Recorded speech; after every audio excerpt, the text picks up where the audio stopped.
1, 2, 3, 4, 5, 6, 7, 8, 9. 1, 2, 2, 3, 4, 5. 1, 2, 2, 3, 4, 5. 1, 2, 2, 2, 3, 4, 5. 1, 2, 3, 4, 5, 6, 7, 8, 9.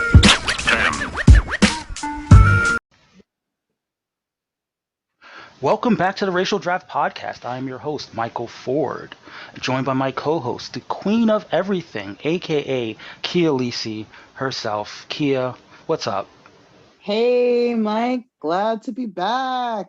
Things are now Yes, in order because I am here. yes, you were celebrating your Super Bowl win. And it comes with a crown and everything, you know? Mm-hmm. How does it Yeah. feel to be the GOAT queen? I mean, I'm always winning because all I do is win, win, win, no matter what. Right, and we are here on on a special February 14th, President's Day Eve, holiday extravaganza, and You just called Valentine's Day President Day. President's Day Eve. Oh, yeah, shit. He just yeah. totally jumped over Valentine's Day for all you mushy, disgusting lovers out there Oh yeah. that only celebrate your Is that love a on one day throughout the is that a year. thing? No, it's Is it? Galentine's Day. Oh, What's Galentine. up? Oh, okay. Because I was like, I can't think of a person named. Is it Bobby Valentine? Is it Oh my Tony God. Valentine? No. Oh well. Wait, why do you say Bobby Valentine? And I just thought of like that Frank Ocean song. You're like, taxi driver. Well, it is. We also have a special. It's also a special day because today there was a release, a long release, a long awaited release, a happy ending, if you will, for the Thank you for people. that new toy I got. Yeah, for the people who have put in a lot of work in it, if you hmm will, for this, for Breaking the it, breaking their backs. breaking their backs for the infamous Snyder cut. Yes, we got a full What you length. mean gonna cut? We got a full length trailer of the Snyder cut, and was it good for you, Kia? It's good for you. Um, 4 hours. Like I can't get over 4 hours. Like you want to take 4 hours of my life. I mean, after 2020, like you don't think that we have better things to do? It seems like we don't, according to Zack Snyder. Um, Like 4 hours. Like it better not be no Wonder Woman 1984. Like it's all we all need. Like to love one another and not want things for ourselves and well, I can definitely promise that it's not going to come down to a whole bunch of people taking back their wishes all at once. yeah, Um, because that's bullshit. I would have done it. I would yes. be the only one still like the queen of everything. That's all Basically, I would have went. holding on to your wish. It's Mm-hmm. like Justice League could be good, but it can be better. So, good luck. We here at the Racial Draft Podcast. It's not 100% as part of our purview, but given its importance to the comic book world, we will talk about it. As this year we're going to do some bonus points, so that does necessitate us watching the Snyder cut and awarding bonus points for characters popping up. There are obviously some characters that have been drafted already that are definitely going to appear. And with us still having this the 10th round, and we've got two more rounds past this. Some of those Snyder Cut characters might show up in our draft, so we may as well talk about it. Also, Wait, oh, we actually they actually picked like people this week. yes, some characters were chosen in the 10th round. I knew that. So I won't be asking you what your thoughts are overall. You'll find out. Well, I mean, did you do that little poll thing where people are like, "Oh, I like it" or "I don't like it"? Oh yeah, weirdly enough, that was a thing that happened. Oh shit! And I didn't get to say I didn't like any. Oh, Well, it's gonna be a sorry. surprise. Real life. Sorry, Zack Snyder. It's going to be a surprise for both you and the listener as we dive I right know. in to the Racial Draft Podcast. And, if this is your first show, I apologize. But we are doing what we do every week, which is changing the complexion of the comic book world. And we do that by And the having culture. the culture stays the same complexion, weirdly enough. But That's kind of messed up. it is kind of messed up, but it's so true. However, Batman wouldn't agree well, as he eats his empanada. Empanada Batman, is it in the shape of a bat? I think it is. Mm-hmm. Bat Panada. Um, I'm gonna say this. uh-oh. I think I miss Martine. I think we all miss Martine. Shout out to Martine, who's listening, fan of our Patreon. You too can be a fan of our Patreon and get a personalized shout out. As we will talk about how much we miss you. That will be Racial Draft. Patreon.com/Racial Draft. You can also find us on Instagram at racial.draft. You can find us on Twitter at Racial Draft Pod. And you can also find us on our Facebook page, Racial Draft. But let's dive into the picks. So the picks. Well, actually, that's silly. All you do is pick, no matter what. Got Racial Draft on my mind. I can never give it up. Oh my gosh, are those bars? Is that what we consider bars, Mike? I'm not 100% sure. I kind of feel like it was. It's something bar-ish, bar adjacent. Like, I feel like I have Nicki Minaj, skills. Let's leave that up to listeners. Listeners, let us know. Does Kia have Nicki Minaj skills, or is she? I feel like I killed that. Or is she drinking the Kool-Aid? Racial draftings. Racial draftings. Now you're getting your Drake on. Big tings, racial draftings. Racial draftings. Watch I go on. But yeah, let's. So wait, are you gonna start with the Asian delegation after saying tings? No, we're starting with the South Asian delegation, who had the first pick, of round 10. And I was just going to tell you how inappropriate that was. You were. I know, I understand. But this is what we do here on the Racial Draft. We sometimes make inappropriate jokes. And, if you're down with that, it's okay. Not everybody gets canceled here in the Racial Draft world. But, so the first pick in round 10, Remy LeBeau, a.k.a. Gambit. Damn, Remy LeBeau. I know, Gambit. Are you a fan of Gambit? Oh, man, Gambit? Oh, that's like the shit. Okay. The people really believe that. So let's dive right into the wiki here. A charming master thief and a skilled martial artist who became a member of the X-Men, Gambit possesses the mutant ability to change potential energy in inanimate objects into kinetic energy, which causes them to explode. In fact, his signature move is throwing kinetically charged playing cards at his opponent. Gambit is a cool character. He kind of came in. Gambit was born in New Orleans. That's why I love Gambit so much, because that's my favorite city in the world. Yes, he's a big New Orleans guy. He speaks with a French accent. He's a bit of a ladies' man. Yeah, you could give it to me. Maybe Alexander Skarsgård could just play him. Actually, Alexander Skarsgård can play any character pretty much. Oh my God, I feel like somebody just came in. We have been joined by our buddy from Natalie. Yeah, sorry. Just kidding, Carlos. Our boy Carlos from the Latinx delegation. Carlos, we just got started. We're talking about the picks from the round, but before we get your thoughts on the first pick of the 10th round, we also want to get your let's say four words on the Snyder Cut. 4 words on the Snyder Cut.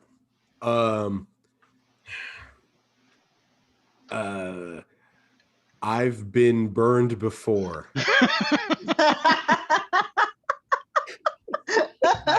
Nice. I just feel like Zack Snyder. I think I said it before. I haven't enjoyed a Zack Snyder movie since Dawn of the Dead.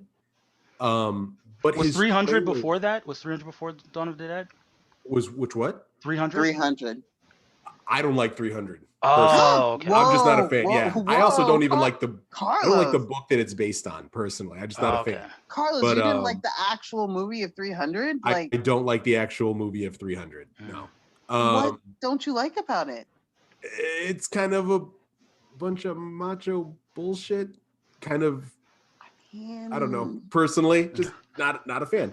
I mean, I like that it's a bunch of macho bullshit, but like, you know, me too. It worked. I'm a Spartan woman. I feel like it worked for that movie, and it didn't need to be in every other movie.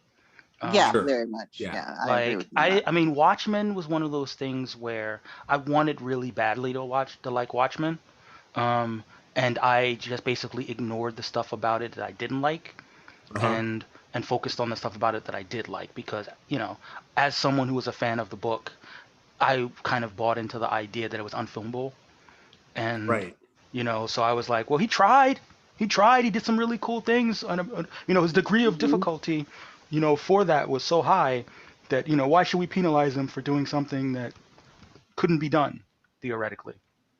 I actually think there are a couple of things he did that are really nice in Watchmen. Like you know, everyone like the says opening montage. The opening credits, great. They're great.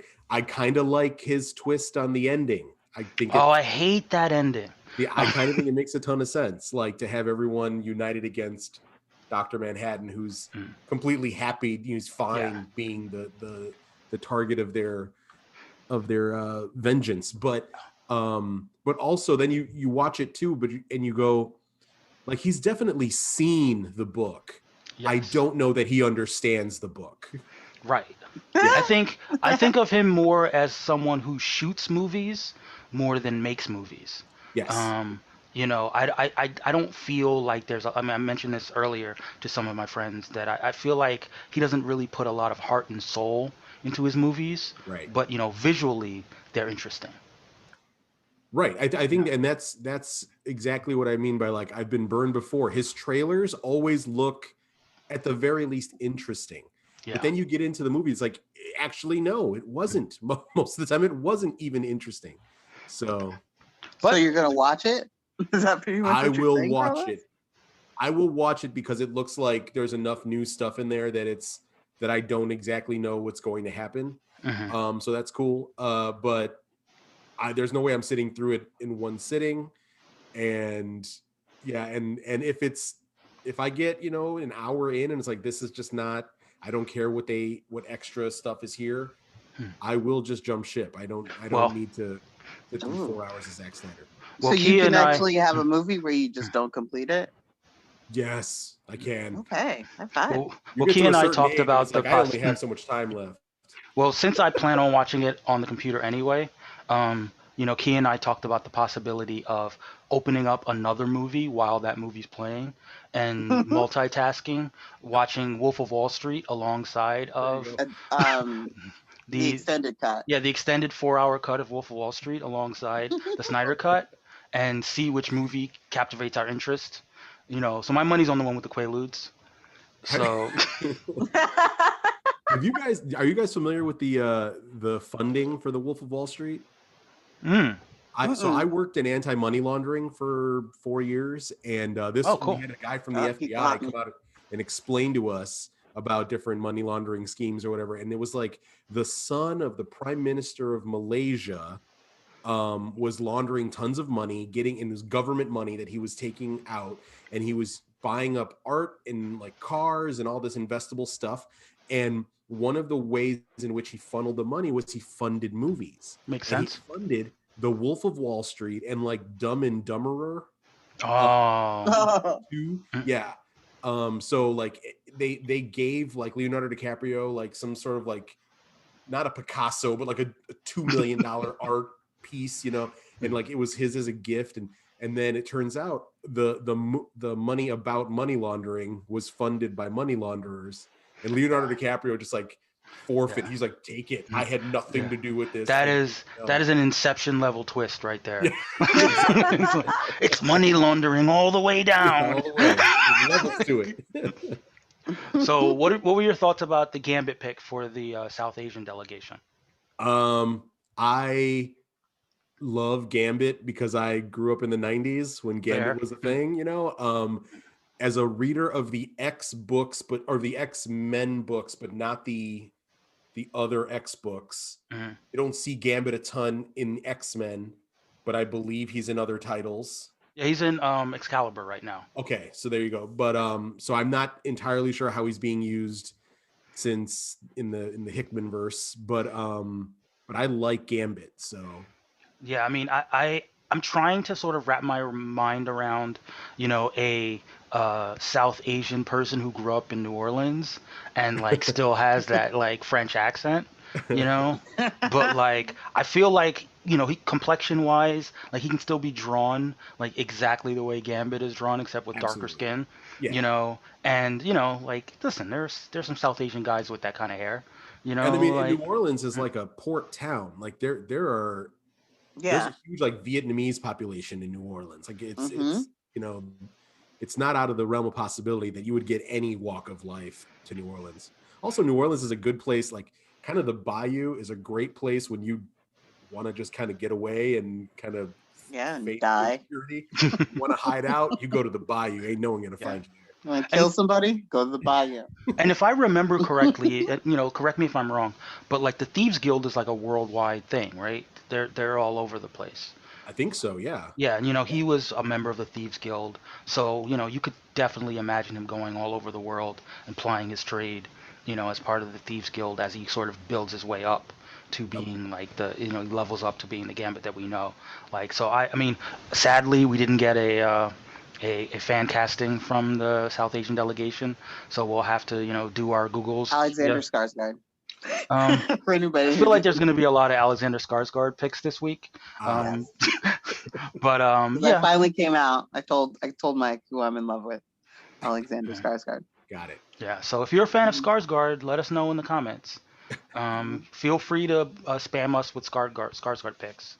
Yes. At least one of us will enjoy them in their private all time. Day. At least one of us. But real quick, Carlos, what do you think of my new teacup? I mean, how do you drink out of that teacup? Oh, you just open it. That's just the lid. Oh, okay. I was like, you're like, how does that work? You're gonna poke your mouth. No, you suck on a little ball right there. They're like little straws. You just like choose a prong and it just drips down. I mean, I think it says it all. Yeah. For the listeners, who can't see it, for the people who are on our Patreon that can see our visuals, they know that it says the Queen of Everything. But for the listeners, that's what it says, Queen of Everything. But let's dive into the microwavable teacup. You can't microwave that, right? Because there's metal in it. Yeah, you can microwave it and everything. Isn't that metal? That's not. No, it's not metal. It's ceramic. Got it. Cool. Yeah, so it's. I'm sorry. It was like my impulse buy of the month. Every month I have one, and I saw that. Thank you, Instagram. And I was like, ooh. Yeah, it makes sense. We are not sponsored by queenofeverything.com, but if you want to sponsor us, reach out. So yeah, so the approval rating for the Gambit pick was 93.3%, including 53.3 strongly approve, 40% somewhat approve, 0% somewhat disapprove, and 6.7 racists strongly disapprove. Can't be mad at it. Well, can't be mad at the 6.7% for sure. But that does bring us to the next pick of the round, which is the Jewish delegation. And this was a little trickier. I didn't see this pick coming. Ted Salas, aka the Man Thing, aka not Swamp Thing. That's the other guy. Are they like cousins? Well, one's Marvel and one's DC. It's the Black Catwoman thing all over again. Right. But I feel like Man Thing for some reason seems a little bit more uncomfortable. So they live in the exact same place. They just, they're like, you stay to the west, I stay to the east, kind of thing. I guess you could look at it that way, sure. But like, I don't know, man. Man Thing's a little bit uglier than Swamp Thing. Just saying. Yeah, like he's got these like long, he's got this long dangling nose, and Yeah, it's he's like an got these like elephant trunk, but not.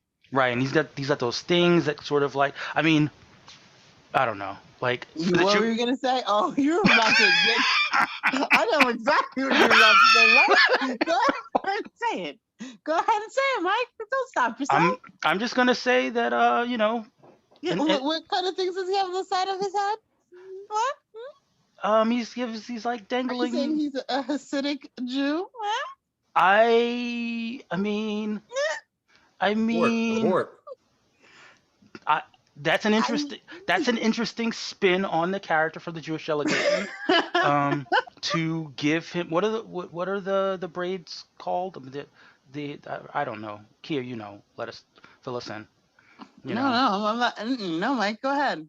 I'm Go just saying that if that's the storyline that the Jewish delegation is going for with the backstory, if behind everything the man thing it has a yarmulke, um, and you know he's only there, he's only saving the world 6 days a week because he has to respect the Sabbath.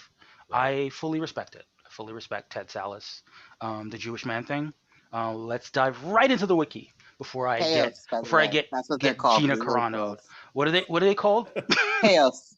That's what Teos? they're called. Yeah. I'll be right back. I'm gonna get my other headphones. They're like All right, cool. that way. So yeah, I'll dive into the wiki. The wiki. Wiki, wiki.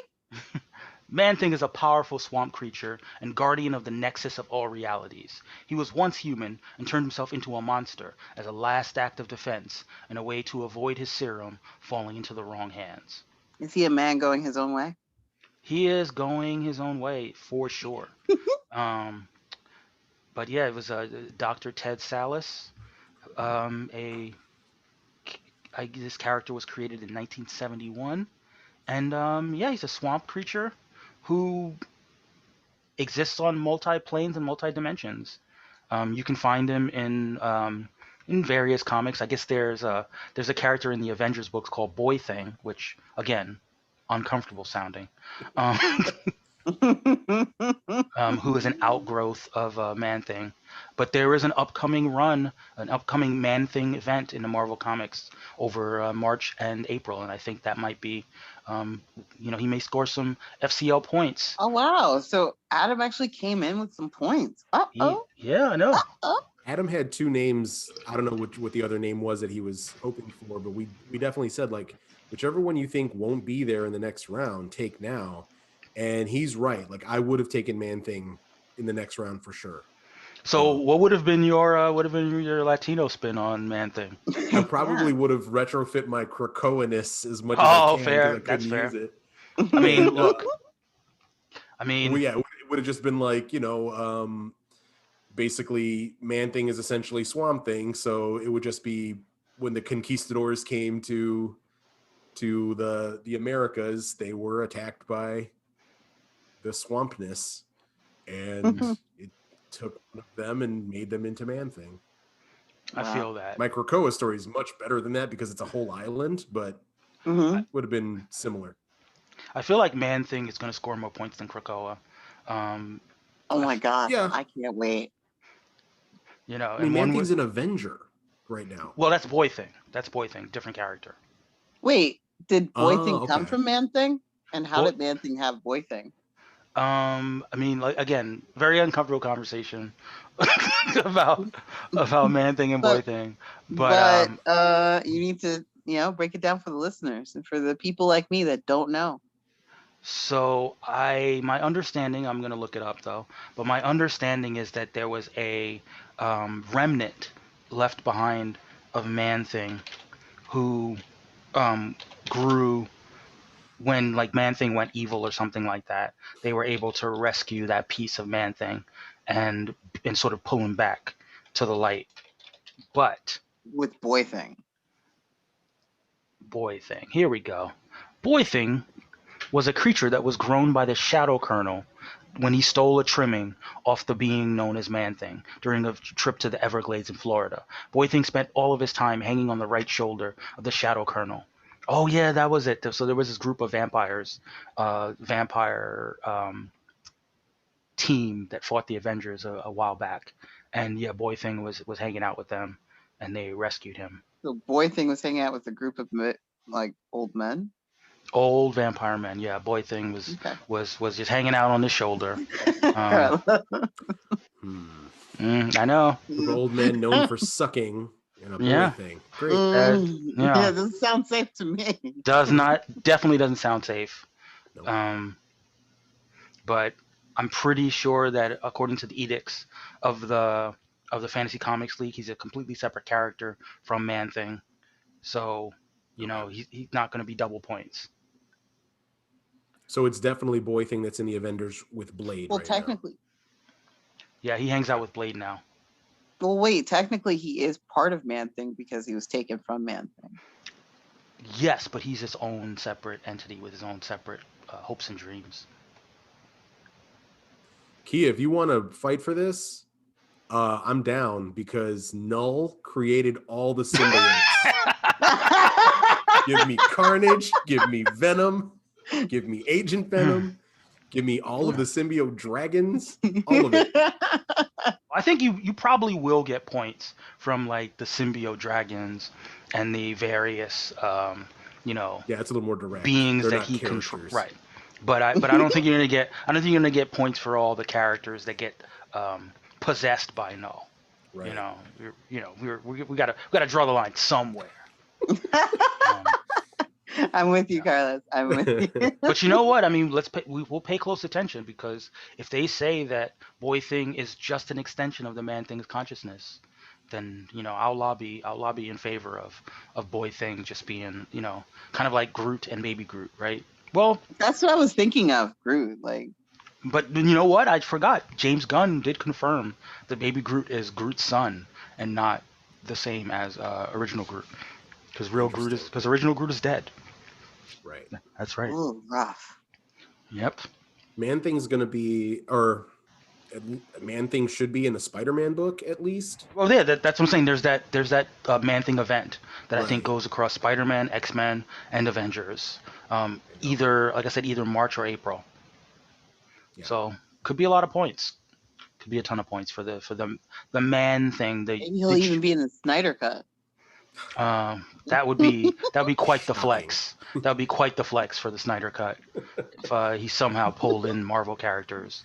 But yeah, Jewish Man Thing, I see it. I can understand that he supports the people. He's one of the chosen people. Yep. But let's go to let's go to the approval rating for Jewish Man Thing. 83.3%, including 33.3 strongly approve, 50% somewhat approve, 0% somewhat disapprove, and 16.7% anti-Semitic, strongly disapproving of Man Thing. Gina Carano has a lot of people. Wait, can you see who actually says no to that as the person that puts up the polls? I can't. I can only see, Are you lying right now? No, I mean, it's a total, listen, it is a totally anonymous poll. If you want to vote in the poll, don't feel like I can peel back the curtain and expose your... Gina Carano, apparently. She likes salad, but she doesn't like her salad Jewish. I guess it wasn't tossed enough. But so there it is. There was Man Thing. He's out there, and he's going to be scoring points for the Jewish delegation. That brings us to the white delegation. White. Who very surprisingly they didn't go offensive this time out. They went defensive. They brought in white privilege, white man privilege, and who better to epitomize white man privilege than Hal Jordan? The original. Ooh, I know somebody that would have cried about that. The original American Green Lantern, Hal Jordan. I think Hal Jordan was on my team first season. Yes, he was. He was on the multiracial delegation. Yeah. This is his wiki. With the ability to overcome great fear and harness the power of will, test pilot Hal Jordan was chosen to be the Green Lantern of Sector 2814, inheriting the ring of the dying alien Green Lantern Abin Sur. He later went to creating his own power ring from his own willpower. Through sheer willpower and determination, Hal has established an impressive record of heroism across the galaxy with the help of his fellow Green Lanterns as well as his peers in the Justice League. You know, one thing about Hal Jordan is that he's all about, you know, the law and order and respect and power. You know, he's an advocate. He's an advocate for justice, but white man justice. And you know, I think that for that reason, I can totally buy White Hal Jordan. You know. What about you, Carlos? What do you think? I've never understood how the ring was on Earth where Superman lives and said, Hal Jordan is where I want to end up. Well, it's never made sense to me. It's like, oh, you have more willpower than Bruce Wayne? Really? I mean, now that's a fair choice. Because I would say that there's probably an argument against Superman because he's Kryptonian. Maybe it has like some kind of like thing where, you know, he's not native to here, so it wouldn't seek him out. But yeah, you can't out willpower Bruce Wayne. It doesn't make sense, but you know, whatever. Yeah. You know, Bruce it's a cute story. It is a cute story. I'd like to believe that the ring didn't really choose Hal. Hal just happened to be there, you know, and that's just a story that he told because again, he is a white man. You know, of course the ring chose me. Make it a myth. Yeah. Of course the ring chose me. Of course I was the best suited for the job. You know. Meanwhile, Jon Stewart has to work twice as hard to get a ring. It's like twice as hard for half the power. When you say Jon Stewart, I think of The Daily Show. Oh no, Black Jon Stewart. But yeah, I mean, I wouldn't say I'm a Hal Jordan apologist, but I do think that there's a place for Hal Jordan in the realm of the Green Lantern Corps, and I think that a lot of times people just kind of gloss right over him and act like he doesn't have any purpose. You know, I think it's just important to remind people that he's a white man all the time. You know, that he has the same kind of white man flaws, and some of the other Green Lanterns don't have it. But it doesn't mean that he can't still do some cool stuff. Sure. Yeah. Especially because the Green Lanterns are cops. At the end of the day, you know, and who better than a white man to like be all about, you know, being a cop that doesn't play by the rules, that does his own thing. I mean, if you're going to choose one space cop to go crooked from Earth, it's going to be a white man. Yeah, exactly. Yeah. It's going to be, you know, it's going to be like a, what's that? The loose cannon cop, like in what's the movie called? Like in Lethal Weapon. Like he's, you know, not quite Mel Gibson because Mel Gibson's problematic, but like, you know, Mel Gibson-ish. Right. What is going on with Kia's image right now? Viewers, I know you can't see it, but it looks like Lobo meets The Weeknd, and you know, I can't feel my fragging face. That's actually my sister. I did her hair, but then there's like this really great Snapchat like filter that puts like the flower and the other hair on top of it.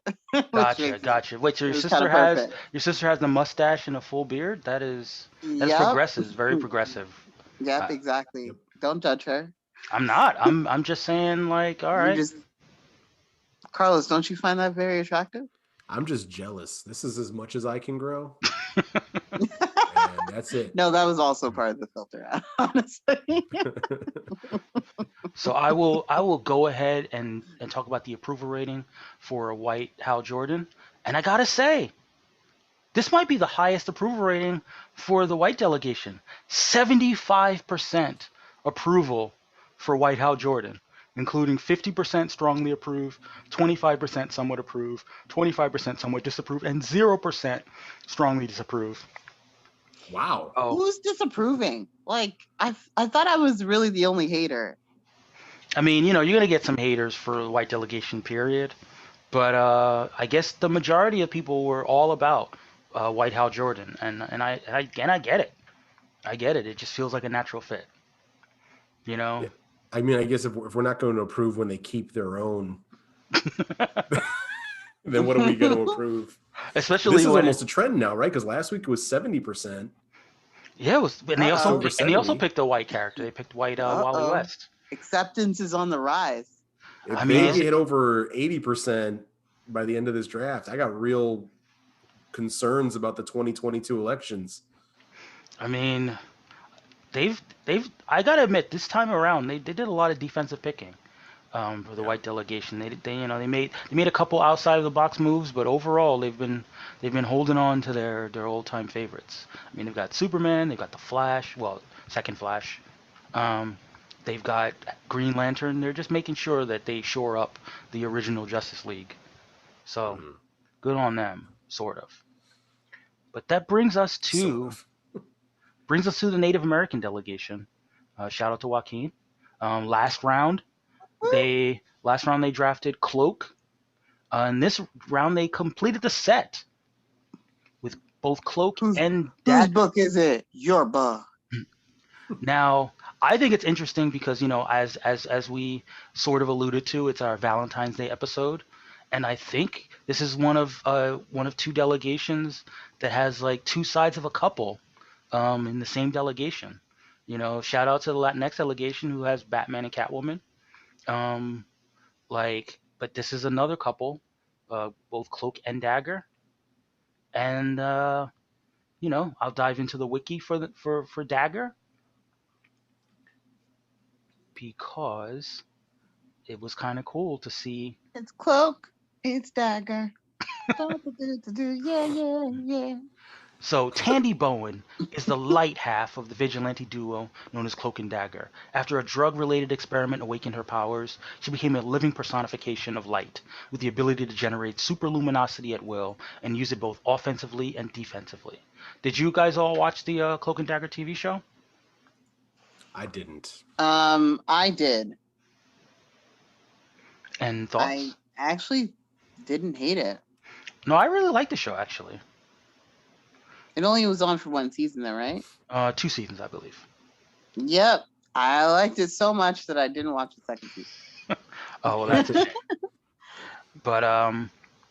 But yeah, I mean, obviously it's very different from what happened in the Marvel universe, because they're kids in that world, they're high schoolers, whereas in the in the comics they were allowed to age up a little bit. But yeah, I mean, I think they have a book coming up in the next couple weeks, so we should see them score some points in that respect. And for the most part, when you see Cloak, you see Dagger, so they're doubling up in that respect. Dagger probably has a little bit more firepower in terms of her ability to throw the daggers, stab people with the daggers, take people out.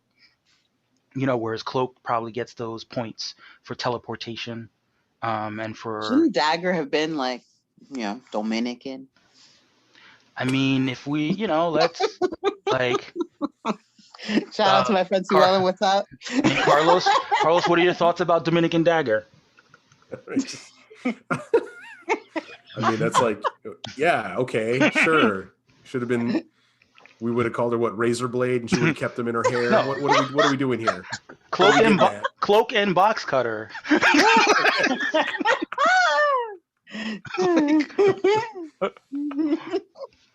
I get it. I feel you, Kia. My friend Sue Ellen. That's what she's gonna be for Halloween. Now, if I got to be honest, I had my fingers crossed that they were going to draft a different character in this round, and that character that I expected them to pick was picked later in the round. So stay tuned as I let you know what that character was. What did the Latinx team pick that? Like I said, stay tuned. and I'll let you know at the end of the round. Why don't you just tell me now? It's called a tease for the listeners. Keep listening, and you'll find out. Now, in terms of the approval rating, Not have my consent. In terms of the approval rating for the delegation, they were able to pull together 85.7% approval rating, including 57.1% strongly approve, 28.6% somewhat approve, 0% somewhat disapprove, and 14.3% strongly disapprove. Who's hating? Who are these haters? Like, I will say this. When it's a blonde-haired, blue-eyed white woman, the fact that you only have 14% hate, is a little bit of a win. Because the racists come out full force to protect their own, and good on the Native American delegation for putting together. I would love to hear the combined backstory for Cloak and Dagger if Joaquin can deign to put one together for us. But yeah, I think that there's a lot of potential from a story perspective of the two of them being from from a different nation. And that brings us to the Latinx delegation. Whoop, whoop. Big flex for the Latinx delegation as they drafted Wilson Fisk, aka the Kingpin, oh my God, aka when I was a boy, I was. Oh my God. So first of all, Carlos, give us a thought process behind the pick. This is a pick that I came into the draft wanting to make. I expected to make it at the end of the draft, right around the same time I expected to pick Krakoa. But I told the other members of the delegation when I joined, I was like, I want Krakoa, I want Kingpin. And it was more about, I had this idea, a concept of a Latinx Kingpin that just kind of, I was so excited about, but was never going to realize anywhere else. And the points almost didn't matter, which is why I expected to draft him at the end. And then, as it turns out, in the solicitations, Kingpin gets name dropped like 4 times in Daredevil and Spider-Man books because he's the mayor of New York. And he had basically been laying low while all of whatever his machinations and his plans were coming into place. But now, I guess in March and April, things are going to start hitting. So I expect to actually see Wilson Fisk in the comic books and seeing his plan starting to come to fruition. Yeah, and the other thing, I don't know if you've been reading the Thunderbolts series that just started out a couple months ago, but he's the one who put that team together. So they're a team. It's very Suicide Squad-ish, and he's the Waller, as it were, for this team. So he's gonna get leadership points for that as well. So between Spider-Man, Daredevil, Thunderbolts, and probably any other kind of random thing that you might see him in that's based out of New York because he is the mayor. Right. It's like drafting Lex Luthor, basically. It's like who is still on the board. Thank you very much. Insane. But I do want to say though that Vincent D'Onofrio, yes, was honestly one of my favorite actors. Anytime he's like on screen, for some reason he just kind of like sucks you in. He was like a character actor who, like, I don't know how long it was after I saw Men in Black that I was like, wait, he's the Bug from Men in Black, because he just disappears. Like you don't notice him. Yeah, he's a really good actor though. I mean, that's really good. Yeah, I mean, I remember there would be smaller roles in movies before that, and then of course he was in that Law and Order Special Victims. No, not Special Victims. Good. Criminal Intent. Was just killing it there. So I knew when he was cast as Wilson Fisk in the Daredevil series that he was going to kill the role. But that does bring us to you brought a fan casting to the table. So lay it on us. Let the people know who your fan casting is for Wilson Fisk. Okay, well, first off, I didn't get to write a backstory this week because I had hella car trouble, and I was in and out of car shops all week. Fair enough. Fair enough. It's coming. I mean, if you have a backstory. little something in mind, feel free to tease the people with a little. Here's what bit I've of got. it. Basically, Okay. Wilson Figueroa is from the Bronx. He's half Cuban, half Puerto Rican, and basically, he has all the talent in the world. He could do anything. He could have been a professional athlete, but it made more sense to him to rig sports games. Faster money that way, and he wasn't putting his body on the line. He's controlling everything. He controls the game. He could have gone into hip hop because dude's got bars, but it made more sense to him to get the rights to Amen Brother and say, everybody who ever used an Amen break beat sample owes me money. And that's been sampled over 3,000 times. So sprinkle a little bit of Suge Knight in there. I got it. Exactly. Right. He's Suge Knight. Yeah, he's Suge Knight, but he's crazy athletic. He's not just, he's not just a fat guy. He can move. He's powerful. And on top of it, like, he could have gone into, drug dealing, pimping, all that, but it made more sense to him to buy up the real estate and have the pimps and the drug dealers working on his property. So he gets his cut without having to do anything really that can be traced back to him. That's how the Kingpin moved.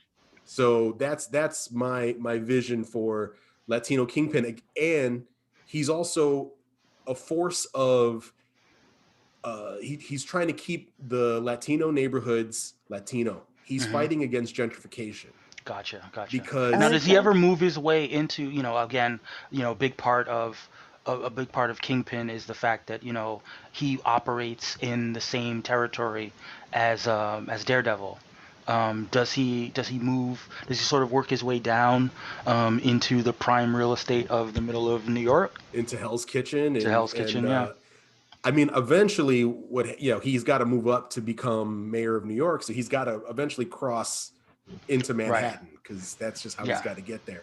But the vision I had was that Wilson Figueroa is keeping the Latino neighborhoods Latino. He's fighting against gentrification. So in that way, he's a folk hero in the Latinx community, but they also fear him. Like, he's that guy. Exactly. And so he's kind of an anti-hero in that respect, but it's also, he's in it for himself. So it's easier to control his population than it is to control when the white corporate types move in, and now he's got a little less control of it. He likes to keep things where he can control them. And that was the vision I had for Wilson Wilson Figueroa. And I can think of no better fan cast for this role than early 2000s Fat Joe. Dead in the middle, a little Italy, little did we know that he riddle didn't do diddly. I was like, guys, it's Fat Joe. And Martine was like, what about this guy? And it was like, yeah, really big, Latino wrestlers. Like, yes, that looks just like Kingpin, but it's Fat Joe. No, it's got to be Fat Joe. And he's like, I don't see Fat Joe. I don't see it. And I showed him the clip from the Night School movie with Tiffany Haddish, where Fat Joe is like taking night classes from prison, and he gets into a full-on prison riot fight while taking classes. And Martine's like, wow, no, I see it. I get it. That's Kingpin. It's like, yes, this is Kingpin. I like it. I really like it. Who is Kingpin's love of his life? Do you have a cast for that? Oh, for Vanessa? Vanessa. I can't be casting other people. Can't do it. Well, you can do it. Just pick one. No. I like the fact that Carlos is keeping it open, because we will be talking about potentially casting. In the later parts of the off season, we'll be talking about casting supporting characters, and I like that you're keeping it close to the vest. But like, it's Shanti, isn't it? It's wouldn't be mad. I'm just saying, I just saw Hustlers, so maybe. I mean, I feel like you don't want to use that J-Lo casting on just a love interest, though, right? J-Lo should be a superhero in her own right. Yeah, it's absolutely. So she is. No clothing. Have you seen Hustlers? Jesus. I have seen those superpowers close up. HD. Actually, real quick, because we were talking about Hustlers, when I saw Hustlers, I honestly thought that it was an okay movie, right? Like, I didn't hate it. But I love when the it movie. came, when it came to this, to the strip dance or whatever, which everybody was like, "Oh yeah, J-Lo's so great." I honestly think Demi Moore killed it better in striptease than J-Lo did. I mean, but Demi And Moore was maybe I'm only wrong, but Demi here's Moore killed Demi that. Moore was only in her like early 30s, and J Lo is in her 50s. J-Lo's like only in her 40s. This is No, she's true. in her No, 50s. she's 50 something now. Okay, maybe I'll give it maybe, but I am saying though, like Demi Moore, like okay, J-Lo is probably like sexier, like physically, I guess, than Demi Moore, but I think that Demi Moore like had like more, like if we had to like compare the two movies, which I think they're kind of similar. But I also think that I think the way that they shot what's his name, J Lo's performance in Hustlers, like it was more of a showcase, Yeah. which puts you in the mode of being in a strip club. As someone who's spent a lot of time in his life in strip clubs, the strip clubs in striptease didn't feel real in the way that the strip clubs in Hustlers felt real. Okay, so when You I'm know, practicing at home, I should be more J-Lo than Demi Moore. Okay, cool. Yeah, I think you two can take rich men home and bilk them for their credit cards if you have J Lo moves more so than what's his name than Demi Moore moves. Okay, Um, Roger that. we here at the Racial Draft Podcast do not endorse bilking people for their finances, but we do endorse strip clubs. But if you do, make sure to at least, be part of our Patreon. Yes, of course. Some percentage of the money you make bilking stockbrokers with your strip skills. Um, yes, join our Patreon, join our OnlyFans, and share your picks. Share your picks with me specifically on Twitter. DM me at MTFIII on Twitter with your stripper picks. But let's dive into the wiki. Let's dive into the wiki for a Kingpin. The self-proclaimed kingpin of crime, Wilson Wiki, Fisk, wiki. is one of the most prominent figures of organized crime in the United States. He's the king of mobsters, controlling organized crime on the East Coast with an iron fist. And I think that, like you said, I think that the Fat Joe casting, the backstory that you've crafted, I think it all works. I think that he can wear the hell out of a white suit. I think he can Yeah, I cover. don't think now, like, I'm kind of like stuck with that in my head. Like, I think I'm always going to remember that. Like, Yeah. I mean, to that's a me, really good casting. that's the perfect fan casting one where it sort of supersedes the way that you see that character in their sort of orthodox interpretation. I am perfectly okay with reimagining Kingpin as a really light skinned Cuban Puerto Rican. Of course, that in recent events, Wilson Fisk's best friend is 616 Miles Morales. The Right. So that to me that it works even better that he has this best friend that's Latino, who's explored the multiverse and has given him maybe a whole bunch of different pointers about what goes on in alternate universes. So That's fire. Good job, Carlos. Honestly. Hold on. Let's see if you can see this, Kia.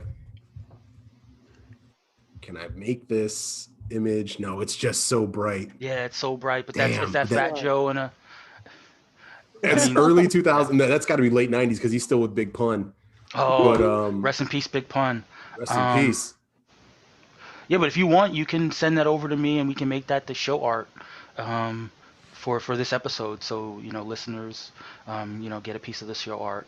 And big moves, Kingpin, big fan. The approval rating, 87. Sorry.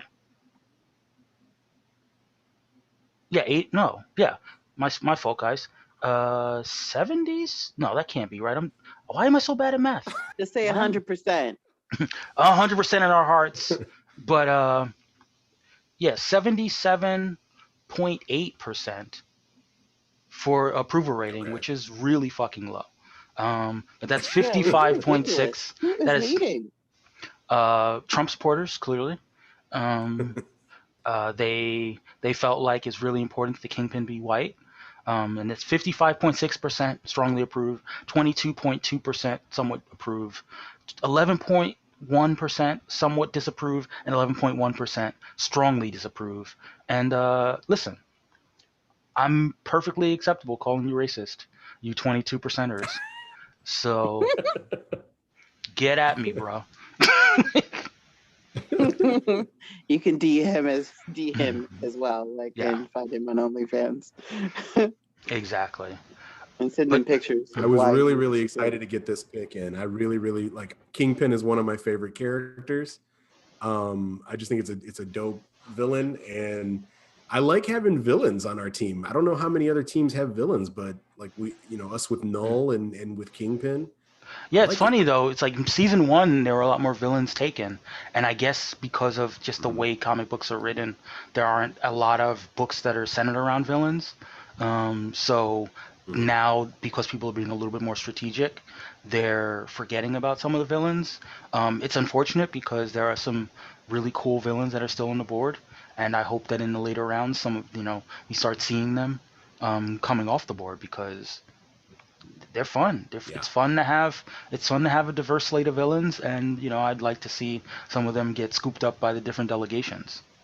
Speaking of I guess you'd call a villain, or at least a complicated character, that brings us to the Polynesian delegation, who I gotta say I was taken aback by this pick. I did not see Tomedy going this route, and I was surprised. I was surprised. Yeah, I was.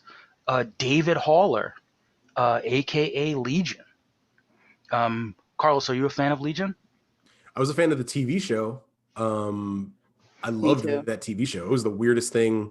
Yeah. I used to tell people, like, if you like Twin Peaks, you should watch Legion, because this is like, it is so unapologetically weird. Yeah, yes. I loved Legion. I'm disappointed to see it go, even though I do feel like it did everything that was supposed to do. It was 3 seasons, right? Was it 3 seasons or 4 seasons? 3 or 4. 3 or 4. Yeah. Yeah, I was a big fan of the show, and the character kind of comes and goes for me because just of the complications that come from the character. He's so powerful, and it's hard to rein him in story-wise. I'll go ahead and dive into the wiki real quick, and then we'll talk a little bit more.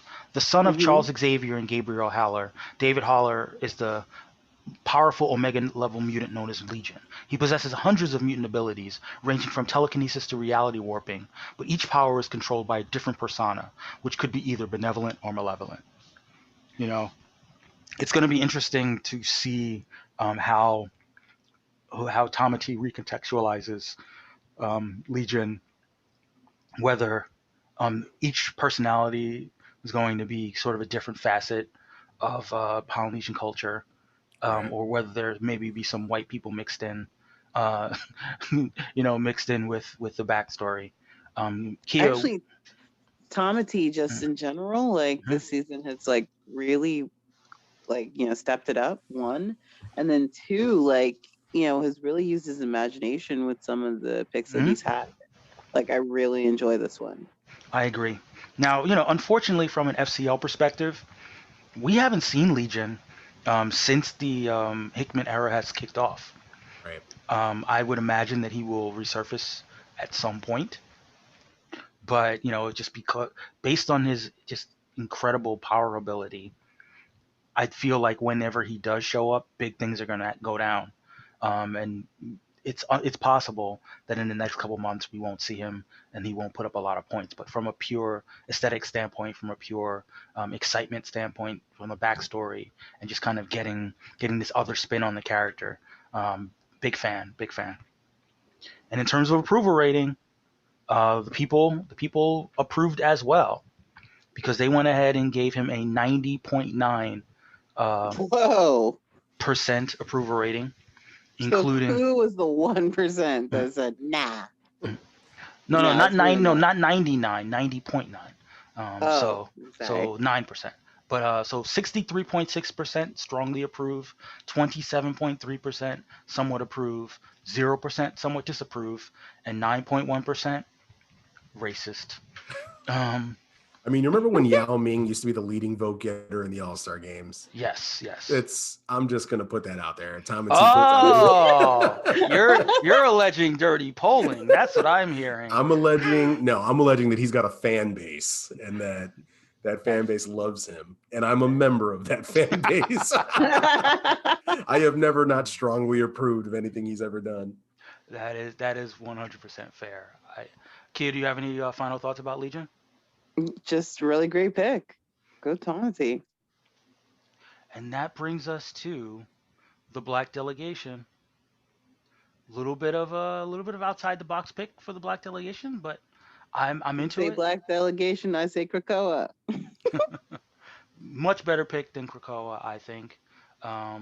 However, the pick is Kate Bishop, aka Hawkeye, aka Young Avenger, aka one half of Kate in America, who are both part of the Black Delegation. Americate is the hashtag. Kia, are you a fan of Kate Bishop, or are you unaware of who Kate Bishop is? Oh my God, I love her. Like, she is amazing. I mean, the way she does that thing that she does. Nice. Well, Lucy with the football, I swear, every time. It's like, oh, okay, we're going to kick this. Oh, no, she pulled it away. Well, so Kate Bishop is a member of the Young Avengers, or started out as a member of the Young Avengers. I'll give you a little bit of her backstory in that she's haunted by the death of her father and the death of her mother and the crimes of her father. Kate Bishop rejected family wealth and embraced the heroic path, inspired by her favorite Avenger, Hawkeye. Kate took up Clint Barton's mantle when he was believed to be dead. As a member of the Young Avengers, Kate even earned the approval of Captain America himself. Since Clint's return, he and Kate have shared the code name and even became partners. Now Kate is relocated to Los Angeles and operates as an unlicensed private investigator and a heroine for hire. You know, Kate is adept with bow and arrows. She's a skilled hand-to-hand fighter and swordswoman, and all in all, snark machine. She wears a lot of purple and some sunglasses and finger guns. And she will be played by Haley Steinfeld in the Marvel Cinematic Universe in the Hawkeye series that will be coming either late this year or early next year. Mm-hmm. So she's got big things are coming for Kate Bishop. She had a solo run last year. She had a team run as well last year. We haven't seen her as of yet in recent months, but I imagine she'll be resurfacing because she's a very popular character. Kate Bishop, big fan. Black Delegation, great pick for the 10th round, particularly. May not put up big points, but you know, slick move for the Black Delegation. And like I said before, you know, tandem with her best friend America Chavez, like, you know, smooth move. In terms of approval rating, kind of low as far as approval rating would go. 66.7% approval for Kate Bishop, and that's all strongly approved. 66.7. Wow. And 0% somewhat approve. 16.7% somewhat disapprove, and 16.7% strongly disapprove. So, you know, 2/3 all the way on, and 1/3 some variation of not feeling it. You know, and you know, is anybody writing comments as to why? You know people. They like to keep their hate on the low. But yeah, if you have criticisms of Kate Bishop, let us know. We will give you a little fraction of a platform to tell us what your problem is with Black Kate Bishop.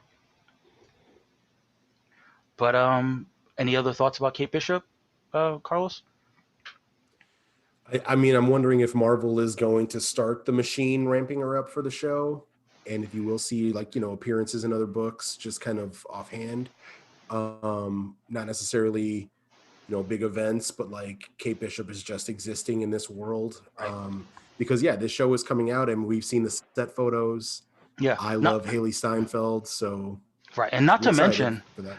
and not to mention the fact that, like, I'm not a big video game player, but she's playing a huge role in the Avengers video game. I think there's a whole storyline with basically her as a new playable character. Right. The fact that she's doing that, and then they're putting a lot of time and energy into her as a star of the video game, means that it's only a matter of time before she gets sort of pushed back on the scene into the comics. I would guess that with an America book coming in next month, that Kate's going to play a role in that. I'm sure she's going to appear there. I don't know if she's going to be like a full-on co-star, but I think that she'll put up some points in that respect. Yeah. And that brings us to the multiracial delegation. Your old team, Kia. Ooh. Ooh. Now, you probably have never heard of this character, but it's good good for you to find out. The 8th pick in round 10, they selected Kelly Quintella, aka Teen Lantern. You said Teen Lantern? Teen Lantern. So I'll go ahead and give you the wiki. Kelly Quintella. Oh wait, I know that. Oh, good. She's from Prime Earth. Yes. Kelly Quintella is the Teen Lantern, an 11-year-old girl that hacked into the Green Lantern power battery from her mother's house in La Paz, Bolivia, and rigged her own way to pull the source energy into her gauntlet. Then she reprogrammed it to do whatever it wants without the knowledge of the Green Lantern Corps. She's a member of Young Justice, a team of young heroes dedicated to fighting evil. So she's a young 11-year-old. I think that the multiracial delegation made her black and Bolivian.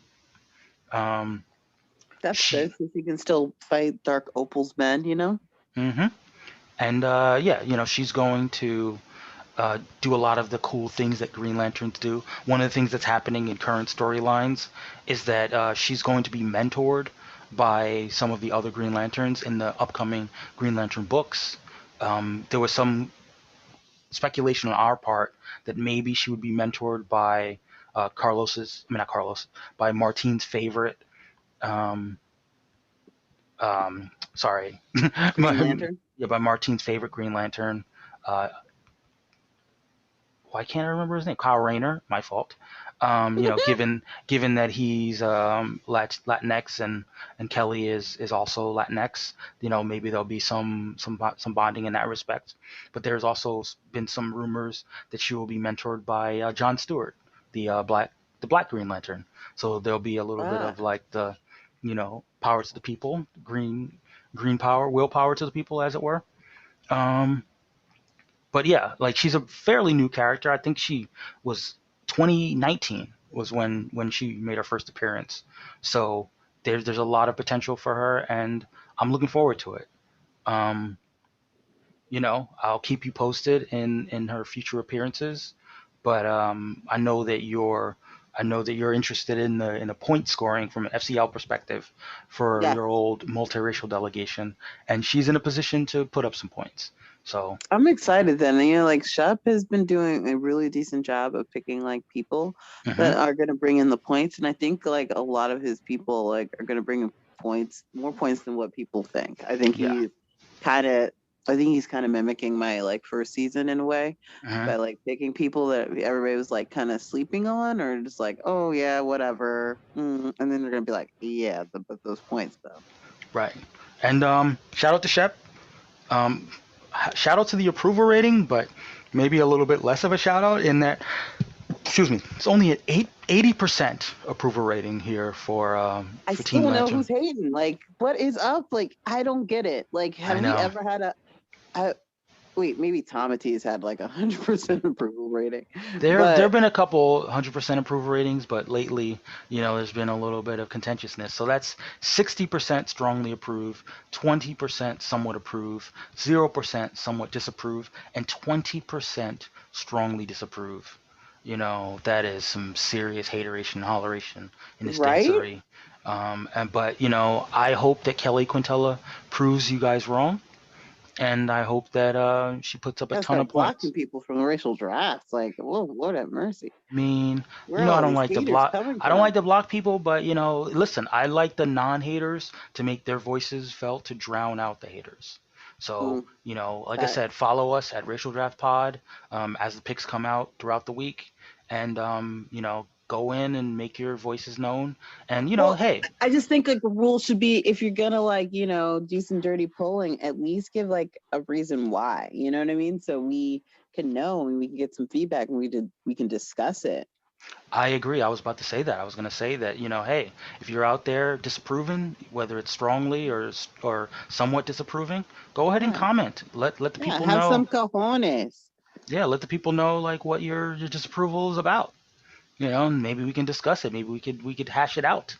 Like, 'cause, Mm-hmm. listen, I have disapproved of a couple picks here and there, not recently, Yeah. I have but too, but I owned up to it, and I just said because I was hating and because I wanted to ruin ruin the scoring yeah. system. That's I mean, it. I also think that in some of the earlier rounds, a lot of my disapproval was not based on the pick itself, but just based on The the. people that picked it. See, Mike has a problem with the people that Not at all. I picked I just meant in terms of, was this a good, third round pick versus a, 11th round pick. Sometimes you don't want to reach for talent, too soon. But if you draft them in a later round, it's a better pick. I'm So, sorry, I'm a little slow right now, but why hasn't Lex Luthor been picked? Like, I mean, these are questions that I have for myself. I mean, remember in earlier episodes, I was saying that there were certain characters that were just sitting out there that I wondered why they weren't picked, and Lex Luthor was one of them. You but know, Lex Luthor, I don't think brought in that many points either. yeah, but every season is a different season, and I believe Lex has a solo book. I know he's going to be playing a big role in the Superman universe in the upcoming months. I think the people are sleeping on Lex. I really do. You hear that Not to multiracial mention, delegation? that there's that Superman and Lois show that's coming out in the next couple weeks, and Little Birds told me that Lex is going to be on that show, so Mm, that's a few points there too as well. So we'll see what happens with Lex Luthor. Um, if we'll see what he ends up not being happens. drafted, I'm gonna have some words because We're gonna see what happens. Lex versus Krakoa, you know, Mhm. I mean, I think everybody's gonna beat Krakoa. and that brings us to the final pick. The The final pick. final pick of the round. It's the final pick down. Oh my God, do you hear me? I just sound like Beyonce. The final pick, the ninth pick of round 10, was the East Southeast Asian delegation, and they made their pick. This was a character that went in the first round in season 1. Namor, the Submariner. Oh, Now, that is a finally in a character. round worth being in. That is a character that Asian people have been advocating for years to be Asian. It's pretty You much know, just Aquaman. I mean, come on. I mean, if Aquaman was awesome, like, yeah, he is a quite the Lothario, so to speak, in terms of comic books. The ladies love him. The men want to be like him. He is badass, and he's a king of the underwater realm. And there are some rumors that he might be coming to the MCU sometime soon. But we're probably a few years off from that. He is also a character that has a solo book. Even more of a reason that the Native American delegation, that's right, I said it, the Native American delegation should have drafted him. But they did not, leaving it open for the East Southeast Asian delegation to get their points from Namor. And I'm Wait, he gonna has a solo book coming out? Yes, he does. He's had a solo book for the last Wait, couple, Namor, like, but how come Namor didn't make points last time? because he didn't have a solo book. So, Namor, according to the wiki, Namor the Submariner is the ruler of undersea Atlantis, the offspring of a sea captain and an Atlantean princess. He has been both a hero and a villain to the surface world. Namor is one of Marvel's oldest published characters, with his origins in the golden age of comics. Yeah, I mean, he's in traditional sense, his Namor Mackenzie definitely doesn't look like a Mackenzie to me. Doesn't look like a Mackenzie. You know, he's he's got a very exotic look, as they say, which lends itself to a bit of racial ambiguity. And like I said, you know, a lot of Asian fans have embraced him as a character that should be played by an Asian actor. But you know, there's been no true confirmation about that. People like his swagger. They like his dickishness and his arrogance, and the fact that I like his dickishness, and the fact that he likes to show off his body. Oh yeah, all day. I think Alexander. You're gonna say Skarsgård should play Namor? I feel like ooh. That's an interesting pick for Asian Namor, sure. Asian Alexander Skarsgård, yeah. So you know, fans, if you're out there, if you'd like to chime in with your fan casts for Asian Namor, and you'd like to throw some picks up in there, hit us up on Twitter or on Facebook and throw those picks up for Namor, and you know, let us know what you're working with. I say nay, you say more. Nay? More? More. How do you like it? In terms of the approval rating, 92.3% approval rating, including 84.6 strongly approve, 77.7% somewhat approve, 0% somewhat disapprove, and 7.7% racist, strongly disapproving. Damn. You know, I know, 92.3% is out there, and they're thinking, they're doing the right thing for Namor, for Asian Namor. And yeah, that finishes out. That is the round. That is the 10th round. A lot of talent, I think. A lot of cool picks in that round. Yeah, actually, this round was pretty amazing. I was surprised by some of the picks that came out. Like, what? Yeah, there's some well-known characters. You know, there was a man thing in there. You know, but you know. And a boy thing. Yeah, I mean, talk about it. Yeah, you know, I don't want to be arrested by the FBI talking too much about boy thing, but hashtag boy thing. I'm gonna put in hashtag on Twitter. hashtag 18 plus hashtag boy thing. hashtag 18 plus thing. But if I were a boy. Now, but you know, so what I'd like to do is, you know, with the remainder of our time, if we do just want to discuss WandaVision, before we discuss WandaVision, I feel like it's only right with the theme of this week. I'm gonna ask you, Kia, are you a fan of shipping? Do you know what shipping is? Is it a sexual thing? I wouldn't say sexual fully, but it's a romantic thing, is what I'll say.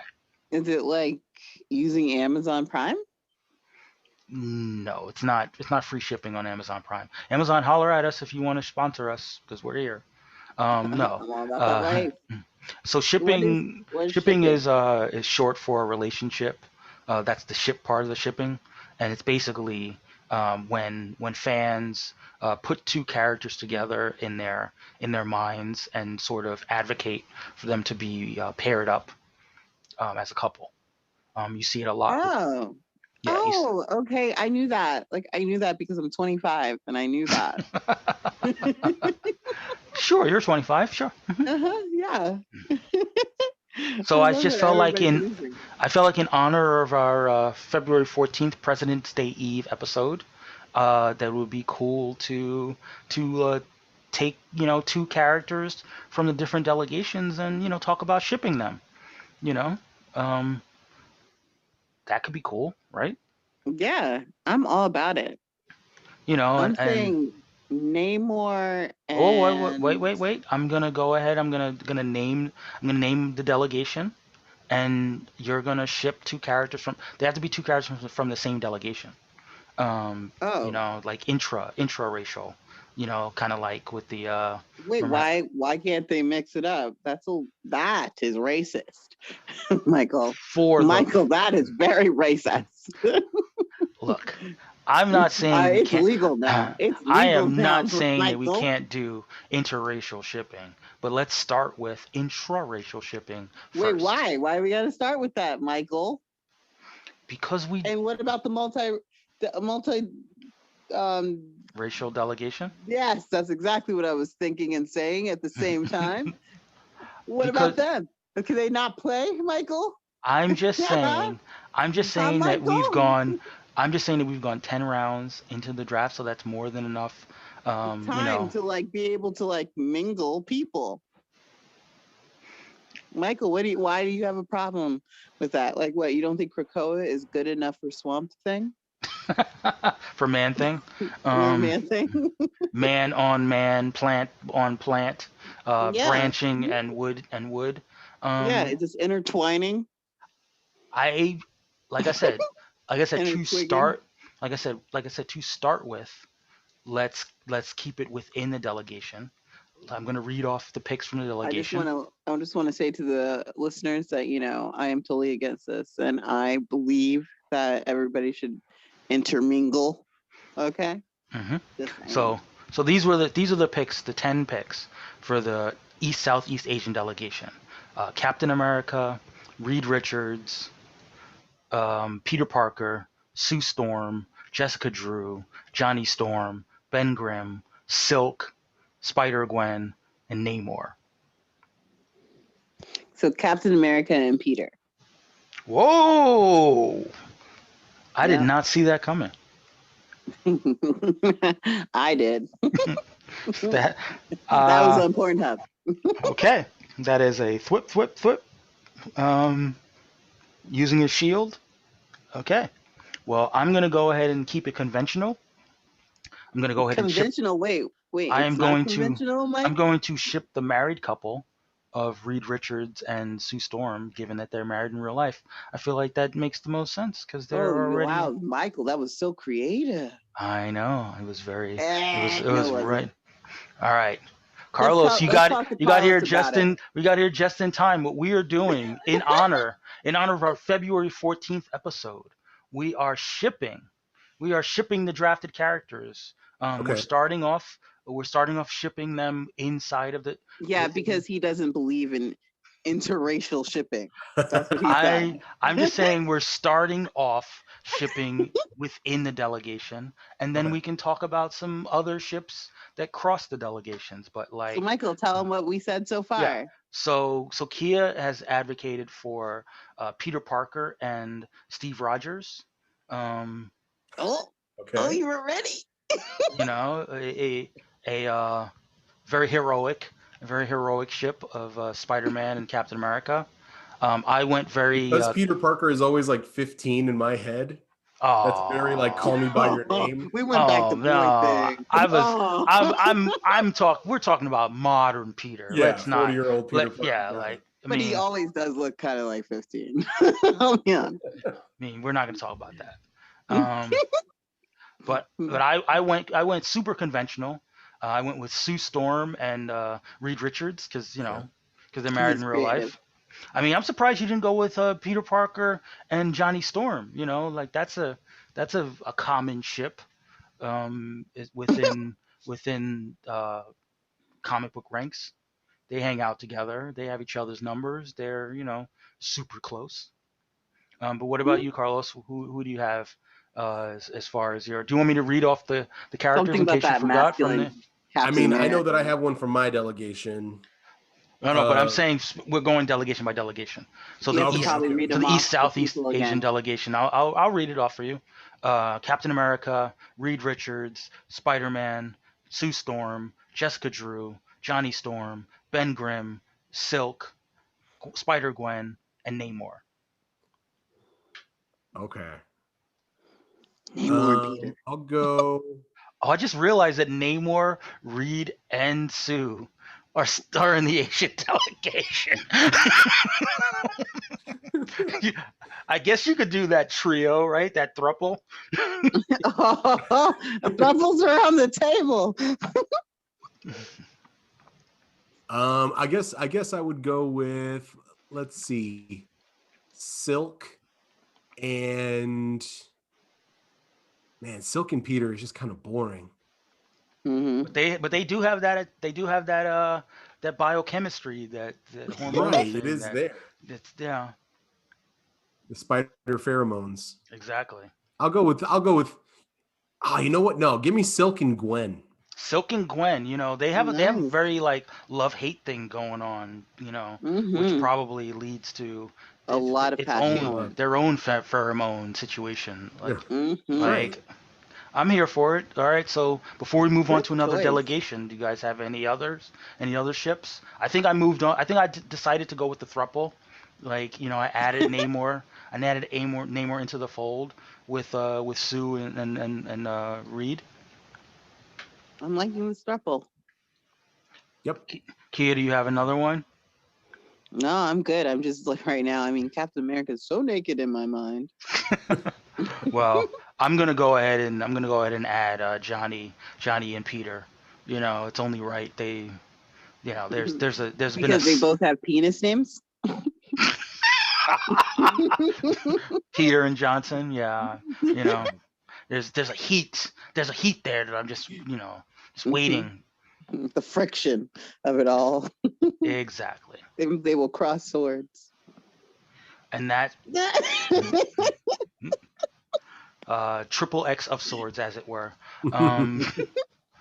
But that brings us to the multiracial delegation.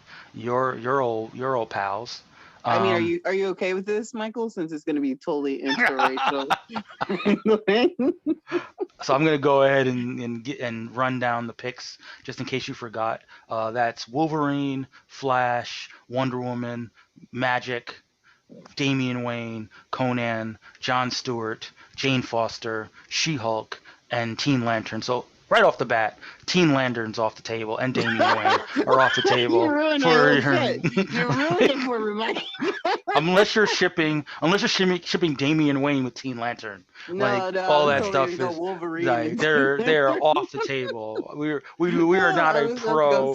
We are not a pro child adult shipping podcast people.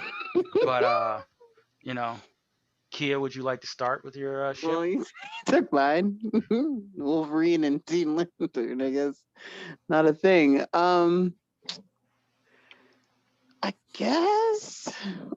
Fuck. What was I gonna do before I wanted to make Wolverine a pedophile? I don't know. Oh, the opinions expressed by Kia are not those of the Racial Draft Podcast. Actually, let Carlos go first. I still have to think. Right. What about you, Carlos? Conan, Wonder Woman. That was gonna be my pick. I am all about it. Conan and Wonder Woman. I can see it, 100%. Yep, Conan and Wonder Woman. Big fan. I guess I have to go next. I was gonna. I suppose I could do. Since it's. I'm gonna go ahead and go Jane Foster and Conan. I could see it. That also works, yeah. Conan's just hitting everybody. Yeah. But also Jane Foster and Wonder Woman, that also works. It does work. Warrior How about Woman. Conan and Wolverine. Ooh, okay. That also works. That is some major sword. That is some major sword work. I feel like Conan should just be hitting everybody in that team. Like, what's up?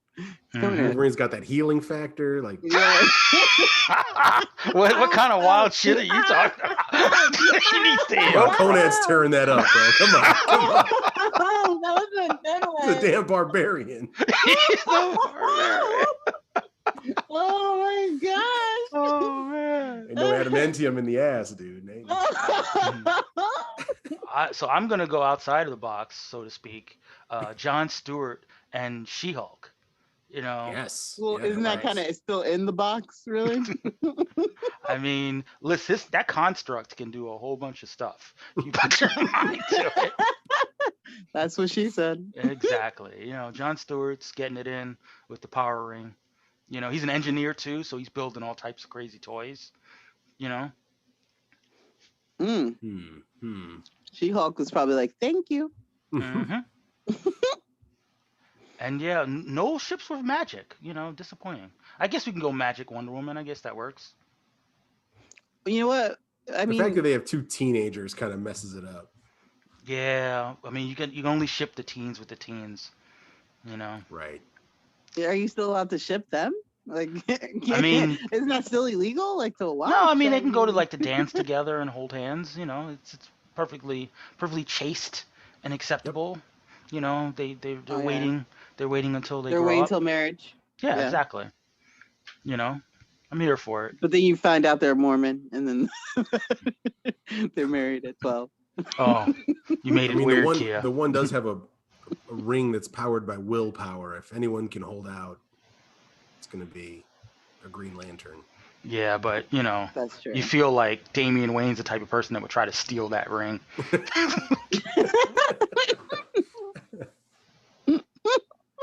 All right, let's move on to the Black Delegation. And you know, Krakoa with everything. Exactly. But I would be remiss if I didn't shout out to all the Americate shippers. So I got to come out the gate with Kate Bishop and America Chavez. You know, the people want it, so got to give it to them. What would Krakoa consider a facial? Yeah, I'm gonna run down the list for the Black Delegation. And that was Black Panther, Krakoa, Nightwing, Kamala Khan, Emma Frost, Yara Flor, America Chavez, Professor X, the Black Knight, and Kate Bishop. Oh, sorry, did I say Emma Frost? Yes. Mm-hmm. Yes. No, you. Okay, yes, now you did. Okay.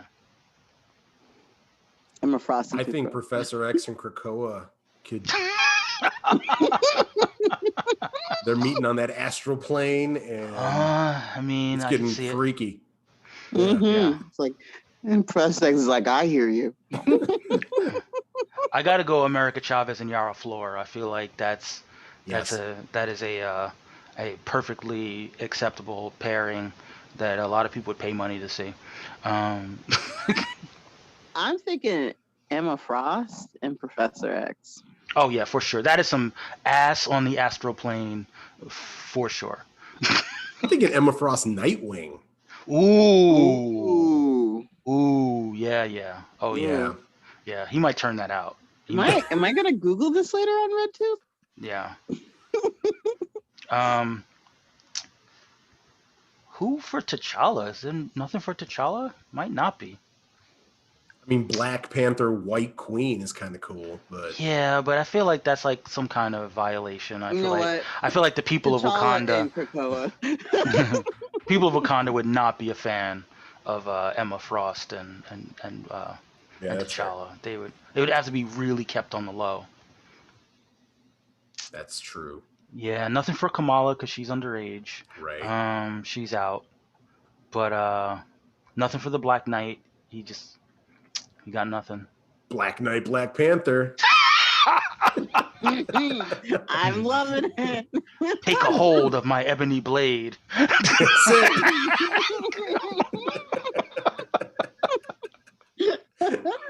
Fair enough. Put your ebony blade in my heart-shaped herb.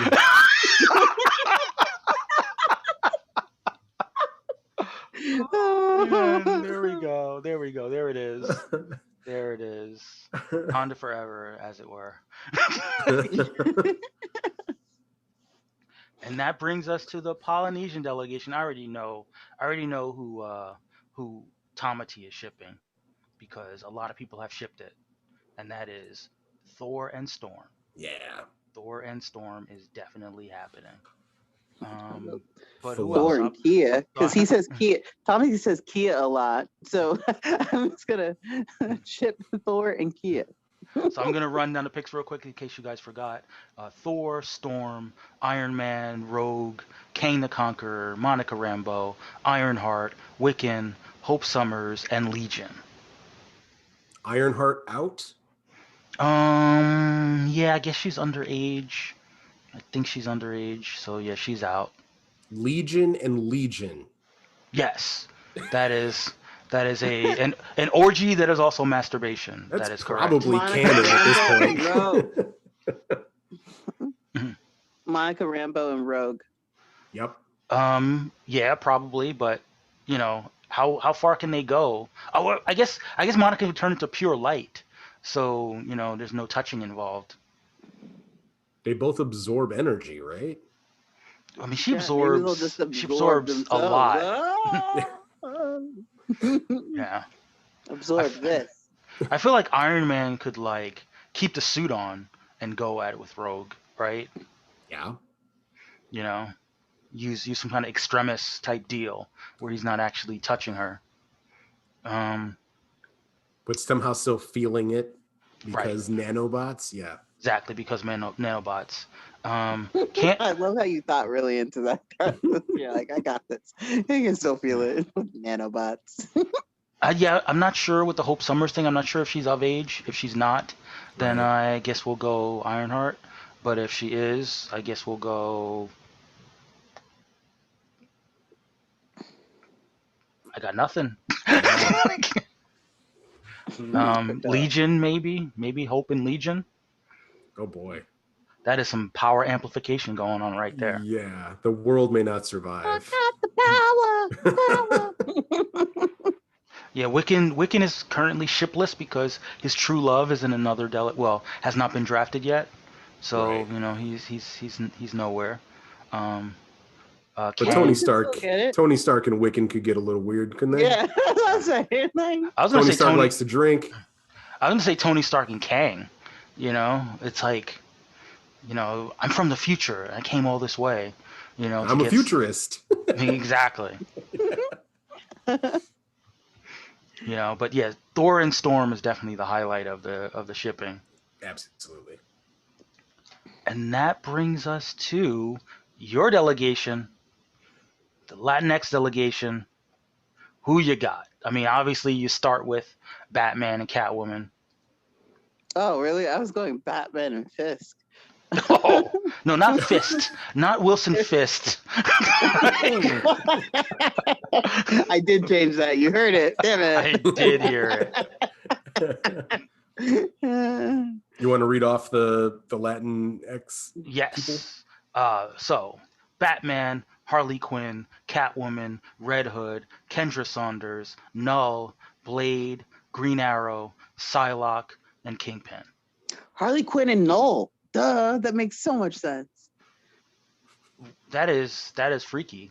That is super freaky. I feel like she'd take it. What do you mean by take it?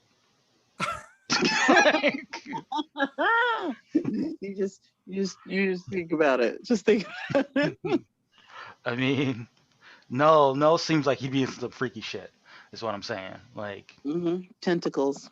I'm just going. Very many tentacles. Yes. And I think Harley would be down. She's like, maybe that tickles. Maybe. Fair point. For me, it's Psylocke and Jason Todd. Oh, for sure. That is some serious assassin sex. I could see them like showing up, convoluted backstories. Yeah, like they show up to the same mark.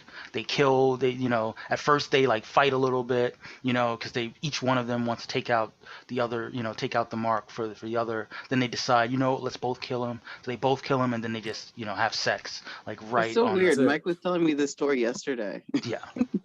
So, yeah, Jason Todd and Psylocke, Red Hood, and yeah. Nobody for Green Arrow, I don't think. Maybe.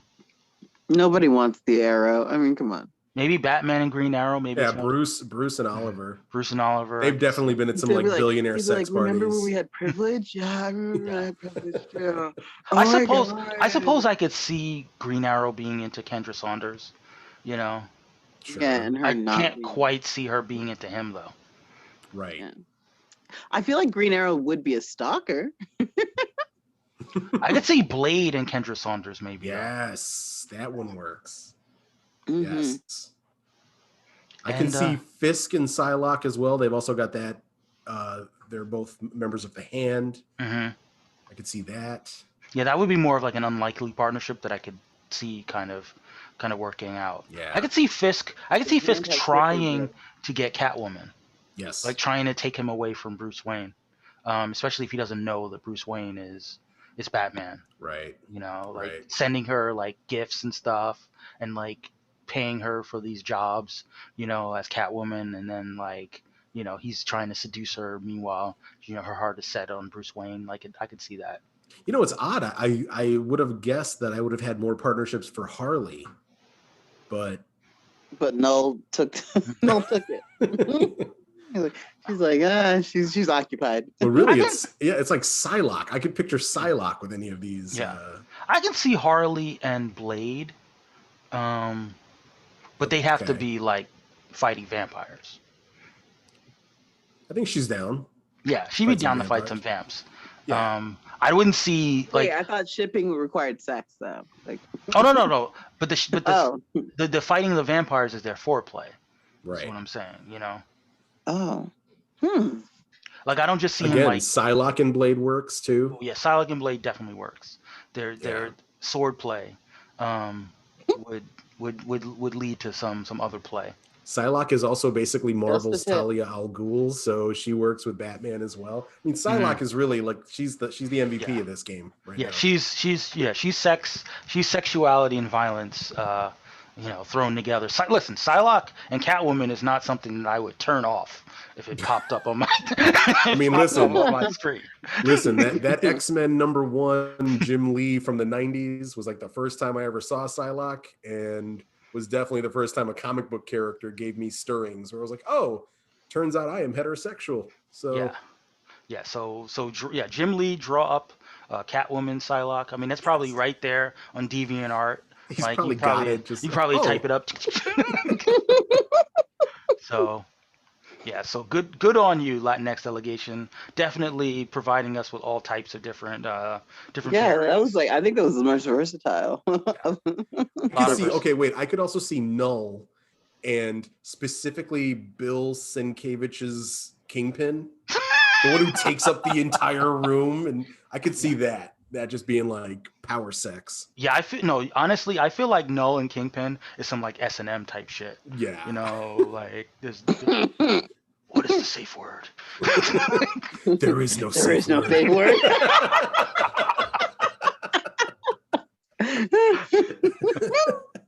We all got there. We were right there. We brought it home. So that brings us to the Native American delegation. I'll run down the picks real quick. And they are Echo, Vision, Deathlock. Remember the concept of Deathlock. I think the concept of Deathlock with everybody. Danielle Moonstar, Red Wolf, Venom, John Grey Crow, Carnage, Cloak, and Dagger. It's got to be Venom and Carnage, right? That's easy. Even though it's kind of incestual because like Carnage is his child, right? But I mean, we know how those symbiotes get down. There's some incest, some symbiote incest, so that's a given. Echo and Moonstar. How about Red Wolf? Right? You said Red Wolf. Red Wolf. Yeah, Red Wolf and like, I don't know, Dagger or Cloak or whatever. Which one? Dagger or Cloak? You don't care. Well, it's a throuple, right? So it's like you get with Dagger, but then Cloak comes in and envelops you and sends you into like the dark dimension, and all types of. I can't see you anymore. You just gotta feel it out. Yeah, all types of freaky shit goes on in the dark dimension. I could see Cloak and Venom, Okay. Yeah. I can see Echo and Cloak. Yeah. Because because like she's already deaf. So like to add in like the she won't be able to see anything. Now it's like we're turning off all the senses. She doesn't all she can do is feel. Nice. Doesn't Moonstar everything away from her, Carlos? Doesn't Moonstar also like control like your fears and stuff like that?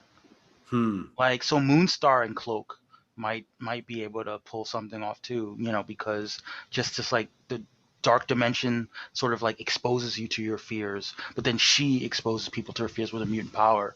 Oh my god, that's a heart attack on sight. Right. It's like choking each other. Yeah. It's like, you like that? You like that? I mean, I'm gonna go with Carnage and Deathlock. I feel like Carnage has a way of like getting under your skin and getting into your getting under your skin. Right. Vision. I mean, Vision and Death. I don't know. WandaVision's like ruined me. Like I just think Vision is such a good guy. Let's just leave it on. Yeah, Vision and I don't know. Vision and Deathlock is just some like machine on machine, right? It might get rusty. What did they say about the squeaky wheel? Oh man. And of course, Cloak and Dagger is our canon ship. Sure. So they're classic. I forgot about Grey Crow. Like Grey Crow's kind of like a cyborg too, right? So Grey Crow and Deathlock might be able to work something out. Or Grey Crow and Vision. Grey Crow and Vision, yeah. He's not a cyborg; he's an android, but or synthezoid. Synthezoid, right? Yeah. And Grey Crow can speak to technology. So he can make some things happen to Vision, maybe. So talk to it.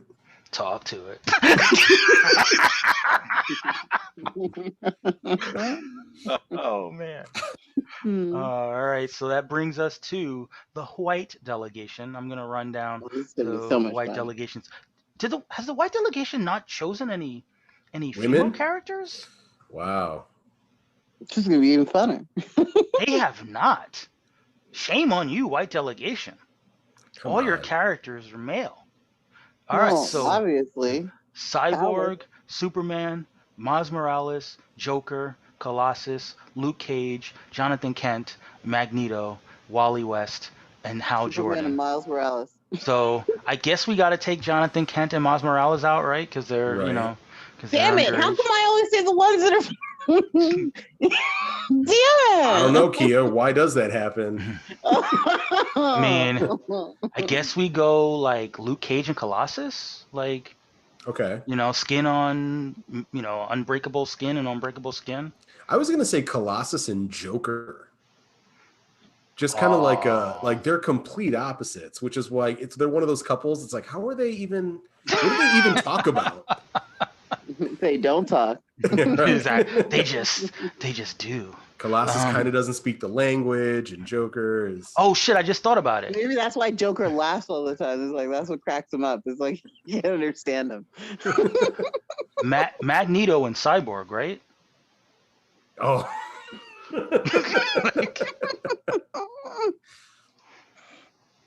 Dig it. Nice. Mm-hmm. Who's Superman and Joker? No. Superman and Luke Cage. Yeah, Superman and Luke is probably the right move. Superman and Magneto. Okay. I don't know. I think Magneto wouldn't be down with Superman. Why not? Magneto wouldn't be down with Ubermensch? Yeah, he'd be like, you're not circumcised. Well, remember, this is white Magneto, who's like pretending to be Jewish. Oh yeah, Right, I forgot about that. Oh. Hal Jordan has the Green Lantern powers, so let's see, who would he? Hal Jordan and Joker? What were the other selections? Not a lot of good choices. The white delegation is not very. They're all incels apparently. They're not great. They're not great choices. You have Cyborg, Superman, Miles Morales, Joker, Colossus, Luke Cage, Jonathan Kent, Magneto, Wally West, and Hal Jordan. I have a quick question. Mm-hmm. I know you guys, when you guys say Miles Morales and all that stuff, like, do they just stay the same age forever? Like, I mean, they age very slowly in comics. It's like basically like 5 years of comics is like 1 year of real life age. Right. You know? That's crazy. Like, if they've been out for like 100 years, like, I mean, are they at least of age yet? Like, I mean, yeah, but Miles has only been out for like maybe 10 years. In real life. So more like I think he was like 14 when he was first introduced, and now he's like 17. I believe it was 2012. So he's almost there. Yeah. Yeah. So he's getting there. He's getting to adulthood. He's still in high school though. Next season, guys. Next season. I mean, unlike Jonathan Kent, who was like 10, and then they aged him up to like 17 or 16. Yeah, they WandaVisioned him a little bit. Yeah, exactly. Yeah. So he leapfrogged Miles Morales. I guess you could ship Jonathan Kent and Miles Morales if you wanted. Right. But yeah, nothing. I'll leave that for you, Mike. Like Hal and Wally, they don't feel like a good pick. No. I don't know. Hal and Colossus, maybe. I don't see it. Boo, white team, boo. Yeah. They broke the game. Yeah. Boo. No. Magneto and Colossus. Yeah, Magneto and Colossus, but like I guess I don't see it because of the whole like real X-Men thing. They definitely wouldn't be on the same page. Right. But like Magneto would definitely be able to make him feel stuff with his magic powers. Be like, Colossus is trying not to be metal anymore. He's like, no, I just bring that right back out if I want to. he's like, I'm manipulating you. You don't want to like it, but you do.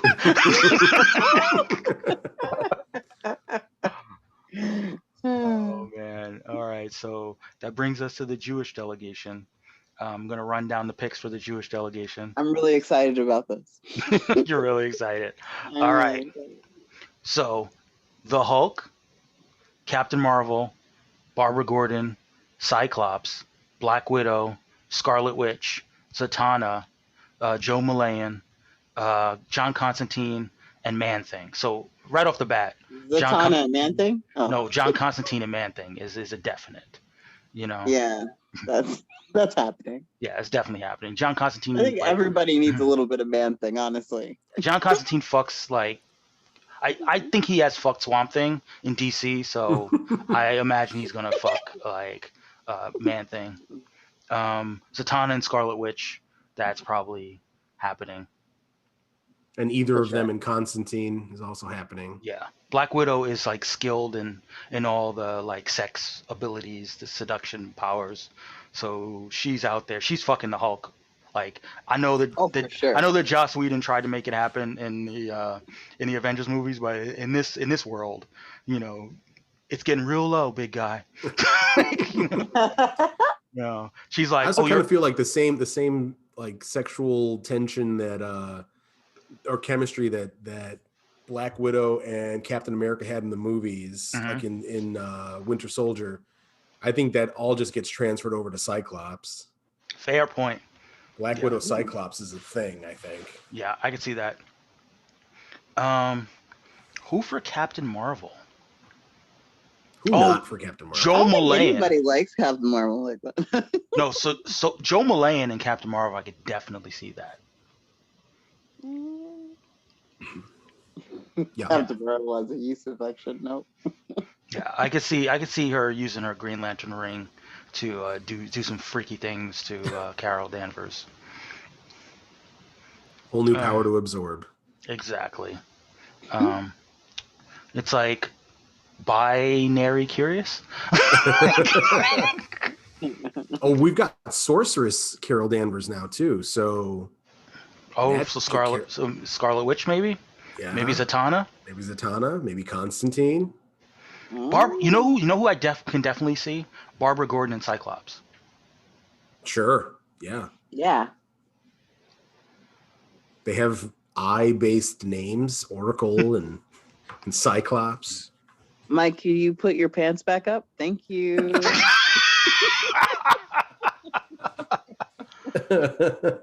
Oh man.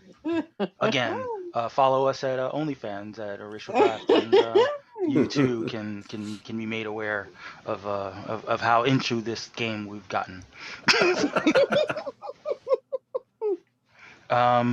Who else was the Hulk? Hulk and Man-Thing, of course. Oh yeah, that's yes. Yeah. Who's the top and who's the bottom? I'll leave that to you guys' imaginations. You know. Oh no, I would like you to answer it, Mike. I mean, only one has all the different branches, you know. So he can top from the bottom, as it were. Ooh. Ooh. Ooh. Oh, here's the question: Constantine and Black Widow. Like, who comes out on top on that one? Black Widow, obviously. I think Constantine freaks her out a little bit and she likes it. Yeah. That one I could see lasting. That one I could see like them like just having like the animal magnetism that just like, you know, keep coming back to each other. She'd be like, I don't know what happened. I saw some demons somewhere in the middle of that. Like, coming back. 5 stars, would recommend. What is this, Yelp? Exactly. And finally, the South Asian delegation, where I will run down the picks. This is going to be awesome. You've got Matt Murdock. No, sorry. Let me start. You've got Doctor Strange. Definitely gets it in. Yeah. Supergirl. Matt Murdock. Jean Grey. Danny Rand. Black Canary. Deathstroke. Black Cat. Polaris. And Gambit. There is some serious fucking happening. I think this is a whole orgy. I think this is like this orgy. This is some serious. I think we just unlocked their strategy. Yeah. Little did we know the South Asian delegation was putting together the all-time sex team. They got a whole fanfic going on somewhere. They got Jean Grey's ability to create any kind of like mental milieu, right? You got Daredevil that's all into the blindfolding games, you know. Mm-hmm. You got Iron Fist. Need I say more, right? you got Black Canary. You know, like don't make her scream. You know, you got Deathstroke. Right. Well, right. Yeah. You got Black Cat and her bad luck powers. Polaris, who can control all types of metal contraptions. And then you got Gambit, who is just the sex god. Like, I feel like you can mix and match a lot of these things. I'm going to go all the way. I'm going to start with Supergirl and Iron Fist. I'm sorry. I feel like that team is just like when you walk into a fetish disco. I feel like that's where that's at. Like, it's like when you were like, when you met that like group of friends in college and you're like, oh, they've all fucked. All of them. Yep. Yeah. And all of a sudden you're like the odd man out. You're like, I don't know. No. Yeah, pretty much. Because I feel like the person that's of this team, I feel like the person that's the two people who are fucking the least are probably Supergirl and Jean Grey. But then again, they were probably fucking each other. Right. But after that, like it's all everything's on the table. Mm-hmm. Everything is on the table. Like Deathstroke, Black Canary, Iron Fist, Deathstroke, Daredevil, Deathstroke, watch out, girl. Doctor Strange, and anybody. It's like that meme of from Always Sunny with all the pieces of yarn going back and forth. It's just like, yeah, you could just connect all of them. It's like Grey's Anatomy. They've all had sex by now. Yeah, they've all had sex. Yeah. Yeah. I mean, I feel like Daredevil and Deathstroke have been in a couple of Devil's Three Ways. Black Cat and Daredevil is probably some out of control shit right there. That's probably actually happened, right? Southeast delegation, like, I'm like, Daredevil and Black Cat has to have happened in the comic books by now. I feel like it has to have happened. Yeah. Like they've gone on some missions together. I know for sure. So, you know how they celebrate their missions. Sex? Yeah, how they celebrate their missions, it's very clear. Let's see, who turned Supergirl out Tia first? sips tea. It's Gambit. Oh shit, Gambit and Supergirl. Yeah. Gambit just charging small items.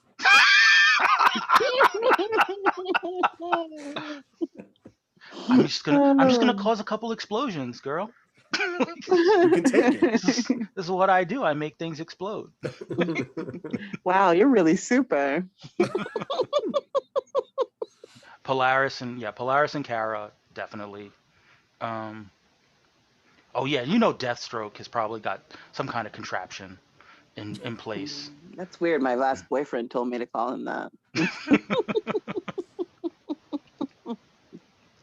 So yeah, I can't think of many long-term relationships in the South Asian delegation, but I definitely think that they get it in. Yeah. They're I'll be on that team for Zack. So, listeners, if you have some thoughts about some pairings that we didn't fully explore, hit us up in the comments. We'll read your comments on the show next week. But I think this was a fun thing to explore. Just thinking about how the different delegations get down. Do you guys have any And this was all Mike's idea, not even mine. Do you have any interdelegational ships? Man-Thing and Krakoa. Oh yeah. Yeah. Whole bunch of branching out. Vines and leaves. It's getting mossy. Yeah. Oh yeah. It's getting mossy in here. What so else? Go and shake your leaves. Let's see. Let's think about the different fetishes.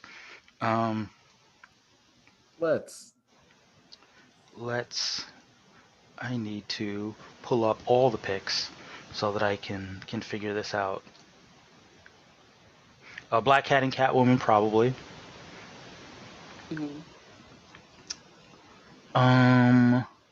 That would be perfect. Nice. He picked up what I threw down. Echo and the Invisible Woman. Oh, for sure. Yeah. For sure.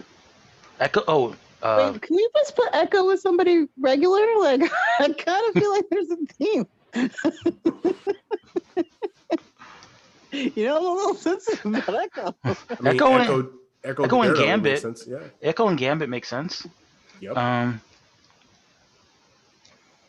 Let's see. Echo and Black never mind. What? No. Echo and Black Canary. Oh man. Let's see. Rogan Echo? Echo's on the Native American delegation, right? Yes. You guys are just pimping her out like that? Cool. No, listen, we're just exploring some different partnerships. Jean Grey and Echo could work because they're just reaching out with her mind. Once again, Echo.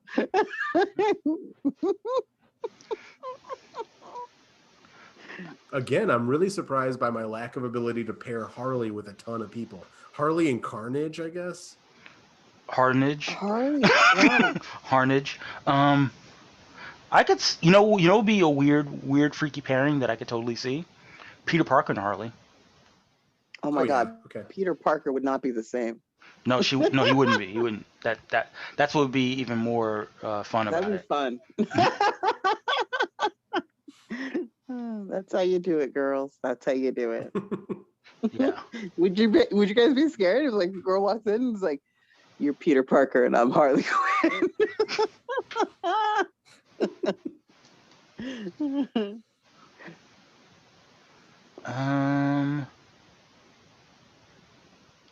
Who else? Yeah, we didn't have a lot of pairings for Cap, but Superman and Cap. Maybe. Story. Oh wait, Cap and Wonder Woman. Cap and Wonder Woman for sure. Cap and Wonder Woman. Sure. Yeah. I think Wonder Woman would be bored. You think? I mean, she likes Steve Trevor. Like, I feel like Steve Yeah. Rogers is like I an mean, I upgrade feel on like Steve Trevor. Captain America just kind of just lays there. It's like, No, I mean, he might not know all the sex skills, but he's got the super soldier serum, which means like I can do this all day. yeah, but she's like, she's a dominant like woman, like like I don't think she'll be the one like on her back. No, that's what I'm saying is that he's fine. He's fine on the bottom, I think. What if his super soldiers are a little too supercharged and they come out really fast? I mean, listen. So super. 5 seconds later. Look, he told you he could do it all day. So, at the very least, he springs back into action. She's like in 5-second intervals. Like, I can do this all day. Again. I mean, she's trained in a bunch of different fighting techniques, not necessarily all of the sexual techniques. Did you bring techniques. your shield? It's like shield for protection, of course. It's pure Black Panther, Wonder Woman. Oh, the vibranium. Oh.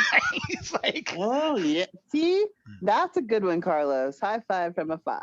All right. And this is multiracial Wonder Woman, so like the Wakandan people wouldn't have as much of an issue with it. Yeah. Right. We're uniting our people. If only Killmonger is in here. Exactly. Speaking of characters that I'm surprised haven't been picked so far, I suppose Killmonger needs to go on the last delegation southeast. I feel like it just makes sense. We got Deathstroke. What is he, sex monger? He needs to just be a part of all that. I suppose I need to give a nod to the old school shippers of Storm and Black Panther. I guess I gotta honor that ship. You don't. You actually don't. Boring. That's a boring ship. I agree. Doctor Strange and Zatanna would be an interesting. Ooh. Okay. Yeah. Okay. I can get that. I can see that. We said. I mean, Batman and Black Cat is just like obvious because, Scarlet Witch and Superman. Ooh, he is susceptible to magic. He's susceptible to magic. And she could lock him into like one of those like sitcom worlds where he says Clark Kent all the time. Yep. I could see that. I see Namor. We sort of slept on Namor, but I feel like Namor and is just waiting out there to. Namor he just needs to wet somebody up, Yeah. Namor and Harley, maybe. Oh yeah, I can see that. Okay. Namor. Who feels dry to you? Maybe Namor and Catwoman. Namor. I don't know if you'll like it. Namor, Krakoa, Namor and Man-Thing. Yeah. What are those gardens? I mean, I think there was a rumored like Namor and Emma Frost thing, which would probably still happen. I could see that. Mm-hmm.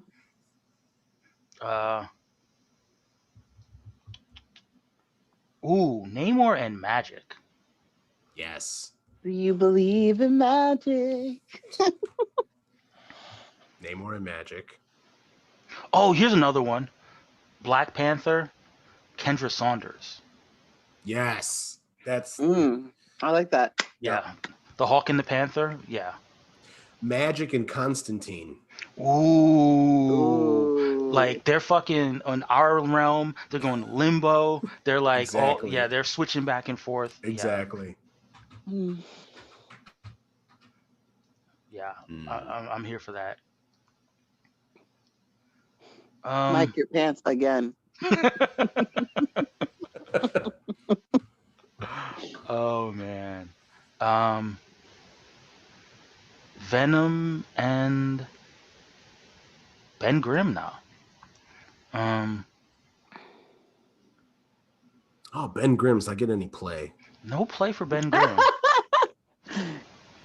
I mean, it's tough, Ben Grimm's a tough nut to crack, so to speak. He's asexual. No, he's probably sexual, but like it's tough when you're made out of rocks. Right. Yeah, that's why he's asexual. So he's all by himself. Maybe Namor and Zatanna could figure out how to make it work. I don't see why not. Namor and Harley. Maybe Harley would give it a whirl.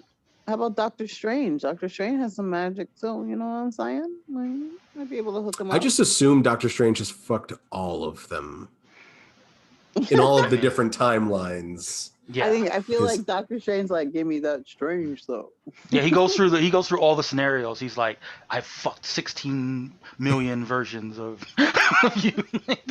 This is the one version where I get you off. Doctor Strange's cloak and cloak.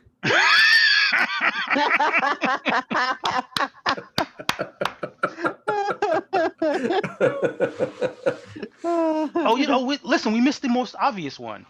She-Hulk and Thing. Oh, yeah. That makes sense. That makes sense.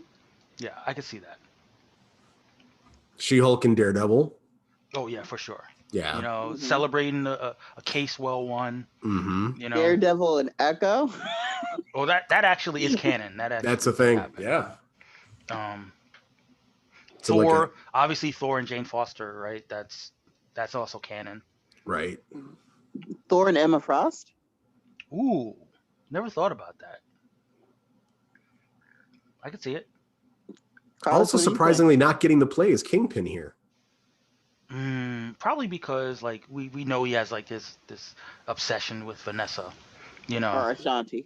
But like I said, I definitely think Kingpin and Catwoman, he'd be enamored with her. Green Arrow and Emma Frost. Sure. Is something that I don't know. For some reason, I think Green Arrow has a small peen. Wow. Do you feel like he's overcompensating? I really do. I don't know. He's like, they call us the longbow hunters, and they call you the short bow hunter. He's not even like a bow. He's like just the arrow. Oh. Oliver Queen and Kate Bishop. Is Kate Bishop of age? She is. Yeah, she's of age, but I feel like she wouldn't be into Oliver Queen. I feel like no one is, honestly. Yeah. I mean, Black Canary's into him. He's probably got a little something to work with. And remember, an arrow. In the Arrow show, just the tip. In the Arrow show, he was like, he was getting it in with a lot of people. So I feel like he's probably got a little skills. Like, I could see him in Psylocke. I could see Psylocke giving him a whirl. Oh yeah, Psylocke is another one. I think Psylocke would eat him up. Psylocke, Black Widow. Yeah, for sure. I mean, Psylocke and everyone. Right. Psylocke, Professor X. Carlos has a favorite. It's like, good for you, Psylocke. Yeah, Professor X needs some. Yeah, I guess we think of him as more like a father figure type guy. This is why we don't imagine him with like too many characters. But yeah. How about him and Peter Parker? Oh. With great power comes great responsibility. Namor and Professor X is probably a thing that could happen.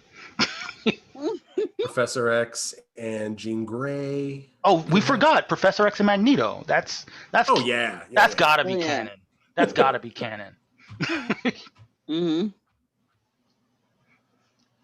I had a dream once. That pairing is homo superior.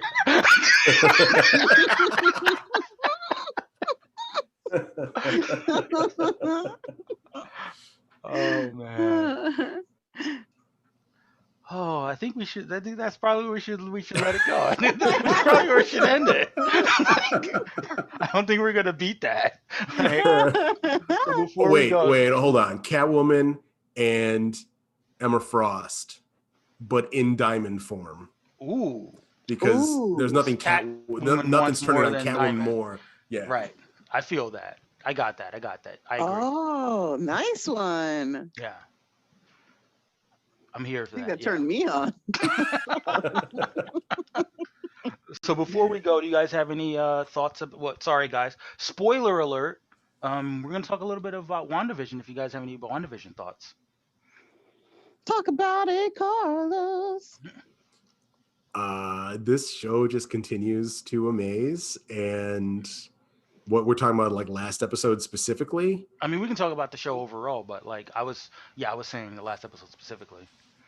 I feel like just when we were starting to like kind of get our bearings on this show, they introduced Pietro, and it just threw a whole other curveball into it. And like, why is he the Pietro from the Marvel universe or the Fox universe, or at least why does has he look the Marvel memories? Right. At least why does he look that way? But he, and like weirdly enough, he seems the most cognizant of what's happening than anyone that we've seen so far.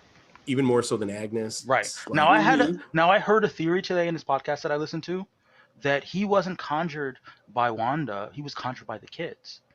Because remember she had that conversation. She had the conversation with them where she saw that the parents were fighting. They saw that the parents were fighting. She mentioned that she had a brother and he was far away.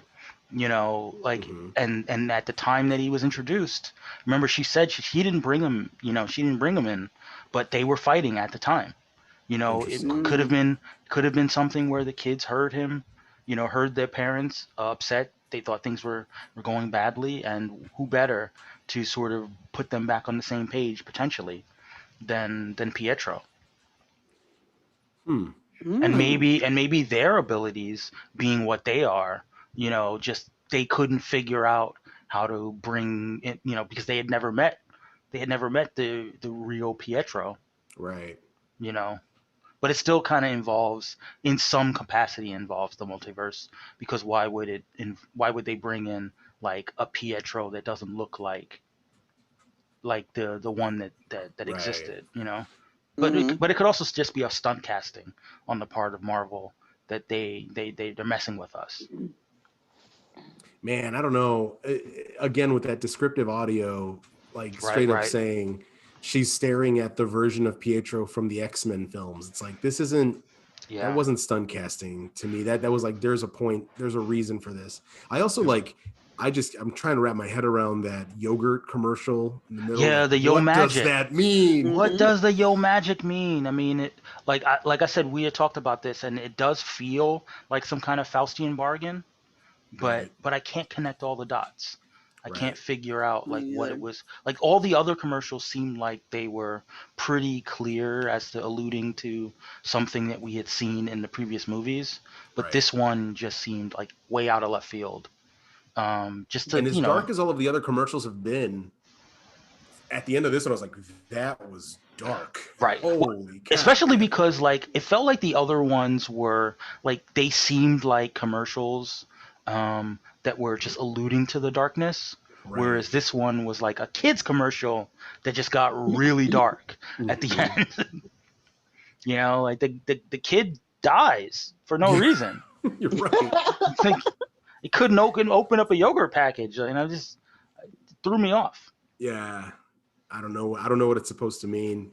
Right, and it's called Yo Magic, and it feels like it's like was it Feast on Yo Magic, the choice for survivors. So there were some indications that it ties into Wanda surviving everything and like using her magic to do something, but I couldn't really figure it out. And I think was it your theory that Wanda killed herself, and that's why the last thing that she remembers is solitude and darkness.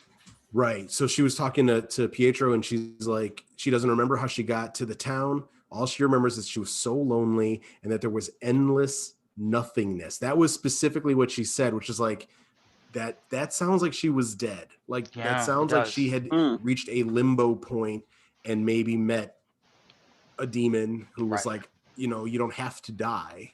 And then basically, or maybe she met the one above all. I the mean, one above all, maybe.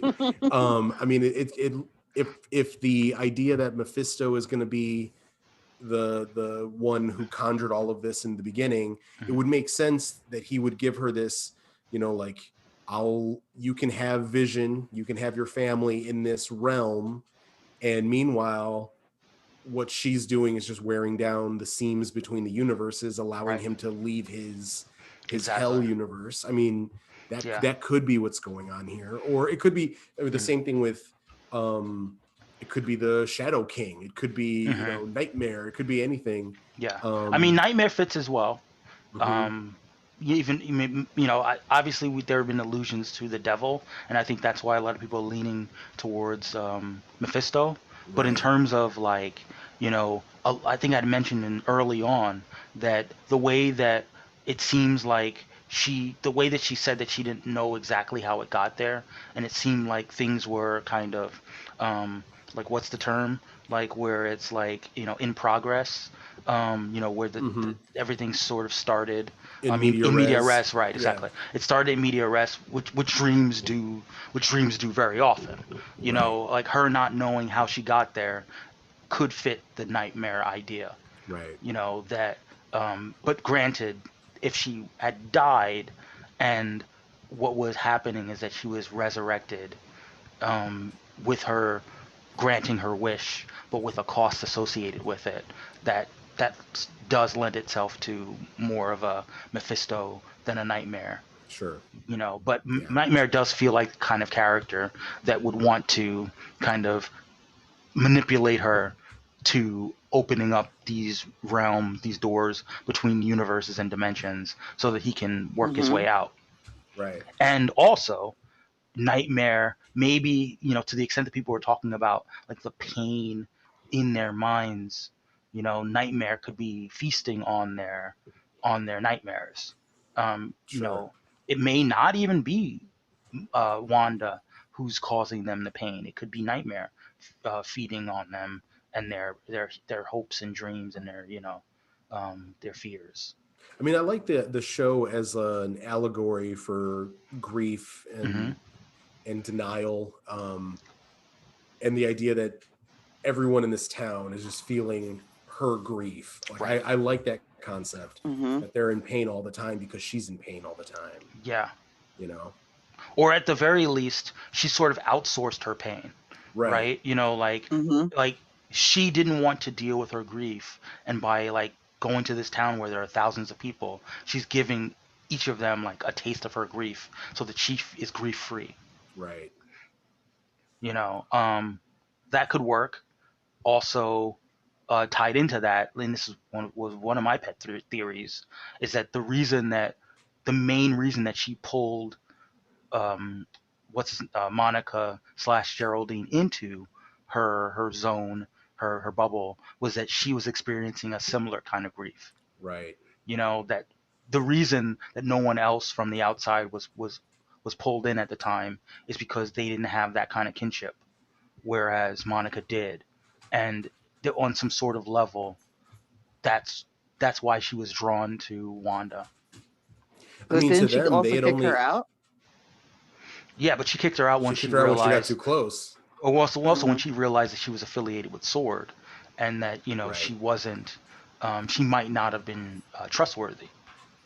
I mean, because what we didn't know at the time was that all Wanda knew about SWORD is that they had Vision's body, right, in pieces. Yeah.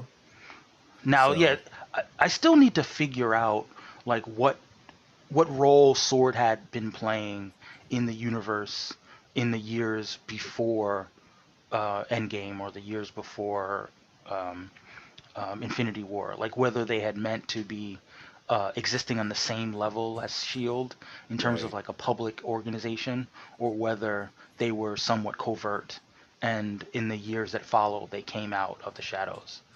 Right. But yeah, like we know for a fact that she has an issue with SWORD because of what they did to Vision. It had been 5 years, which means they had more than enough time to develop a lot of technologies off of Vision's body, even if they weren't able to unlock whatever was inside of Vision. And of Right. course, we know that there's that Project Cataract, which we both sort of intuited ties into Vision somehow. Right. Cataract Yeah. vision. Yeah. I think that's how you're going to get cloudy vision. Think about it. Like honestly, what is pale, like the pale vision? If not a cataract. Yeah.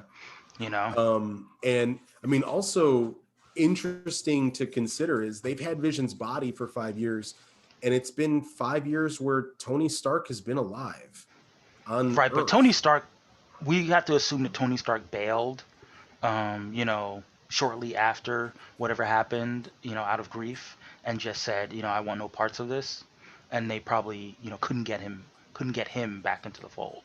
I don't know if Tony Stark was all about building a suit of armor around the world, and this Thanos kind of proved him right. Mm-hmm. Why wouldn't he double down on that effort in those 5 years, or at least like lead them on the course to begin with? I mean, I guess I feel like he was so grief stricken with what happened with Peter that he just sort of, you know, walked away from everything. You know, lost all hope. Like Yeah. I feel like that's believable. If he thought that he couldn't bring anybody back, you know, like he would have just said, look, we lost. We you know, there's no sense, and I'm just gonna focus on my family. You know, go off to the lodge, have my daughter, have my wife, and say like whatever we, you know, we just have to move forward, however best we can. Like it didn't seem like he had any connection with the Avengers or anything like that for those 5 years. You know, and I think that that's another thing that could have given, you know, Sword more impetus to really try to like crack that nut and start doing things that, you know, other Avengers would have stepped in and said you shouldn't do. Right. Like, what was the time frame on Maria Rambeau? She died 2 years later. Was it 2 years or 3 years later? She died 2 years after the snap. Right, which 3 means years before the blip. Yeah, so there's 3 years unaccounted for where they had Hayward in charge of the organization. Right. And, you know, he could have been doing a whole bunch of different things with the group. And, yeah, he could have said, you know what? Maria was too sympathetic to these aliens, too sympathetic to these powered people. We need to create our own. I heard a rumor, and I'm sort of leaning towards it because I think that's the kind of thing that would be a huge reveal. Like I think they were trying to bring back Ultron. I think they were trying to use Vision's body and use what remained of Ultron's body, because you know there was that whole sort of Ultron bot. There was one of the Ultron drones, either a head or I think a full body, that ended up on a helicarrier, where you know they trying to use Vision to bring back Ultron and create Ultron as a defense for the planet. That seems like the kind of thing that Sword might try to get into, and it seems like the kind of thing that could get twisted and kind of bring back Ultron as a villain. So then that begs the question: do you think Hayward is Ultron? I don't think he is Ultron, but I also I'm in the camp that thinks that Hayward is just a dude, but a misguided dude. You know, he's that classic bureaucrat that thinks that like the way that people have been doing it with putting their faith in superpowered beings is bad news, and that's why he wants to be involved in AI, you know, sentient weapons, and you know he wants to have people that they can control, which they can't control the regular superheroes. Like technically, the Sokovia Accords are still in effect, but they don't have any superpower people working for Sword as far as we know. Right. You know, so it seems like a thing that's by design. That they don't trust the Avengers. They feel like the Avengers let everybody down and the Avengers failed.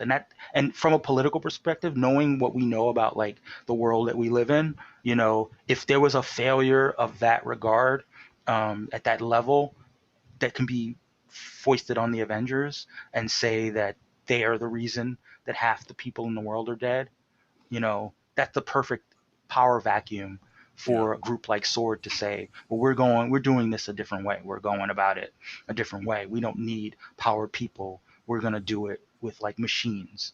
Machines will protect us better than people will. Yeah.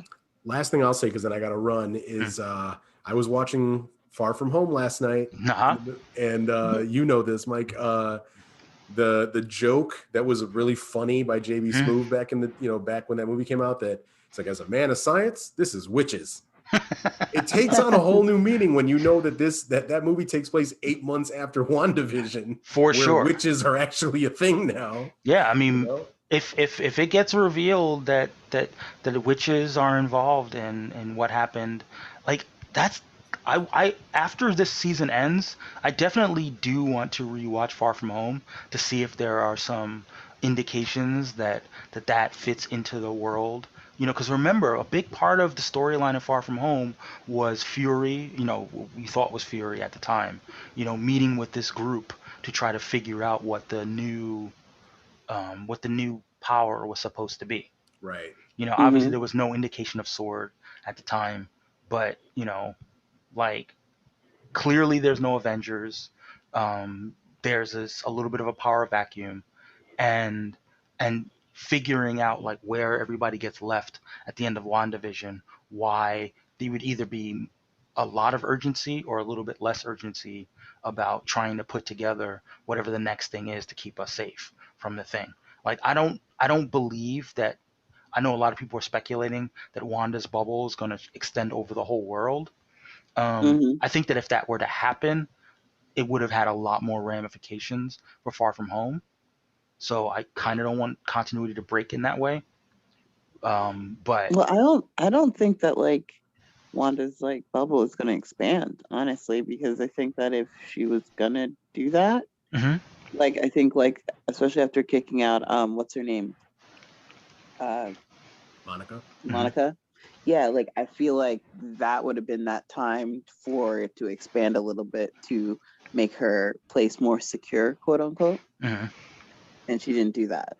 Yeah, I mean, in the last episode, she expanded it far enough to encompass Vision to bring him back, and a little bit further than that. But I don't think it's her goal to make that place bigger. Right. I think she already sort of feels bad for the people that are in that zone to begin with.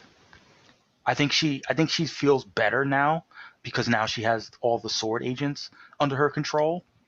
They're all clowns. They're all clowns. Like it's going to be interesting when they make the jump to the two. They're in the last season. Last episode was the 90s, right?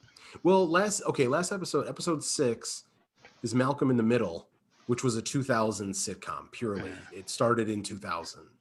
So yeah, I couldn't skip the 90s kind of. It felt a little weird because like I couldn't place like all the other shows, like I could place like what the analog was, but even Malcolm in the Middle, like I like Malcolm in the Middle, and that didn't feel like 100% Malcolm in the Middle. To me, it felt like, and it was kind of an obscure cut, but it kind of works. There was this Disney Channel series in the 90s called Flash Forward. It reminded me of Flash Forward more than Malcolm in the Middle, but I could see where people said Malcolm in the Middle. But if the 80s episode was kind of 80s, 90s, and then this episode is kind of 90s, 2000s, where it's not quite clear cut. And weren't a lot of people saying that they were going to do Modern Family? It looks like the next episode is going to be like there's that one clip in the trailers where Wanda is doing like a confessional, like where she's like, somebody's got a case of the Mondays. Like that is definitely a Modern Family. Right. Well, I mean, that's a big 2000s thing between Modern Family and The Office. Really, with The Office. And like, it was the confessional thing is very 21st century aspect of it. So I feel like that's definitely happening, and this will probably be where we finally find out what happened to Agent Henderson, right? That's the guy, right? The beekeeper. That was Henderson. Henderson or Franklin? Franklin, yes, Agent Franklin. Right, Agent Franklin. I think we'll finally find out what happened to Agent Franklin in this episode because he will be one of the other Sword agents that are in the bubble. Right. Darcy, people made jokes about the two broke girls. If she ends up working at a coffee shop, that it's going to be so dope. I feel like that's going to happen. I feel like Yeah. Darcy is definitely getting metacasted. Yeah. And she's going to, like, I don't think Vision has ever met Darcy, so he won't recognize her. Right. But it's going to be fun. It's going to be fun to see what kind of, since we're now so much closer to the present day, like how many in-jokes they're going to work into that. I should say, I don't think that Wanda's going to expand the hex around the whole world purposely. Like, I think that it's going to be where like she loses control of it, and kind of like Dr. Octopus in Spider-Man 2, like he can't control that magnetic field or whatever. But I could also see that being the end game for whoever the malevolent, person is. Right. That it's like that's what that person wants Wanda to do. Because also, again, remember, Far From Home. Yeah. They think Mysterio came from another dimension. Right. That means that's in play. Yes. 8 months from now. But didn't he say that it was because of the snap? I don't remember. I was watching it at 1 a.m. or whatever. Yeah, I want to say because obviously we didn't, WandaVision didn't exist at the time. But I believe he said that like when Thanos, like snapped, it opened up, like wormholes or what have you, like weakened the bonds in between the universes. So whatever Wanda does, if it does encompass the whole world, not everybody knows about it. Right. No, I think it's going to be more like this will be the version of the Terrigen mist where like the hex expands, maybe explodes in the climax, and the particles will encompass the earth, and that energy will now be around the world. And that's how we're going to, I think that's how we're going to get the sudden influx in the number of mutants. I don't think it'll be how we get all of the mutants. We've talked about this with the whole mutant thing. Like, I think that because the next big movie that's connected to this is Multiverse of Madness, I think that it's probably more likely that her, whatever she does with the hex, weakens the bonds between universes and dimensions, and opens up breaches or something like breaches where instead of people getting superpowers, they're just these places where people could cross over. And that becomes a thing that Doctor Strange has to deal with. Like, he has to close these breaches. I think that if she does both, like, it may be too much.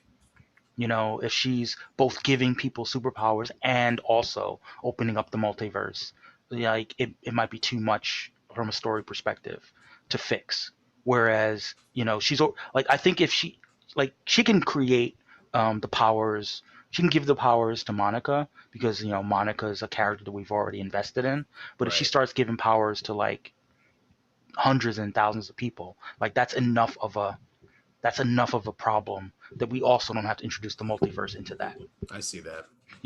So I think that it's probably more likely, especially if we talk about the possibility that there's a big bad behind her who's trying to weaken the barriers for these dimensions, that from their perspective, what they want to do is they want to open up the door to the multiverse and give them the opportunity to bring their people forth. Okay, my dog is begging me to take her out. So also just real quick, Quicksilver calls the kids the spawn of Demon Spawn, Spawn, which is kind of dope. But if they end up actually being shards of Mephisto's soul, that was foreshadowed when Vision was reading that book on pregnancy. Which looks exactly like a 1970s copy of Rosemary's Baby. Yes, I was thinking the same thing. It looks exactly like it. Remember, Voodoo Child was the needle drop in that episode. There you go. Like I'm here for it. All right, before you go, thoughts about round 11. What do you want to see in round 11 of the racial draft? I think round 11, and I'm just going to base this on maybe some strategies that I have. Round 11 is going to be people rounding out sets that they maybe started and want to finish. Okay. Yeah, I won't say too much. Don't say too Tell much. us more. I mean, we're still a little bit over an hour away from kicking off the round 11. So stay tuned, listeners. It is really nice to know that in every round I'm pick number 5. Yeah, you're It's right like, there oh, in the midpoint. Right there because in the midpoint. I always have to have my top 5 picks. So Yeah. You're like Malcolm in the Middle. that's it.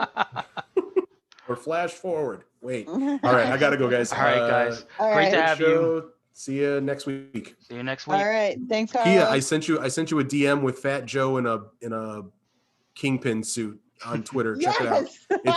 It's so spot on. All right. Thank you. All right, bye. All right, bye. All right, Kia, before we go, give the listeners and give me your thoughts for what you'd like to see in round 11.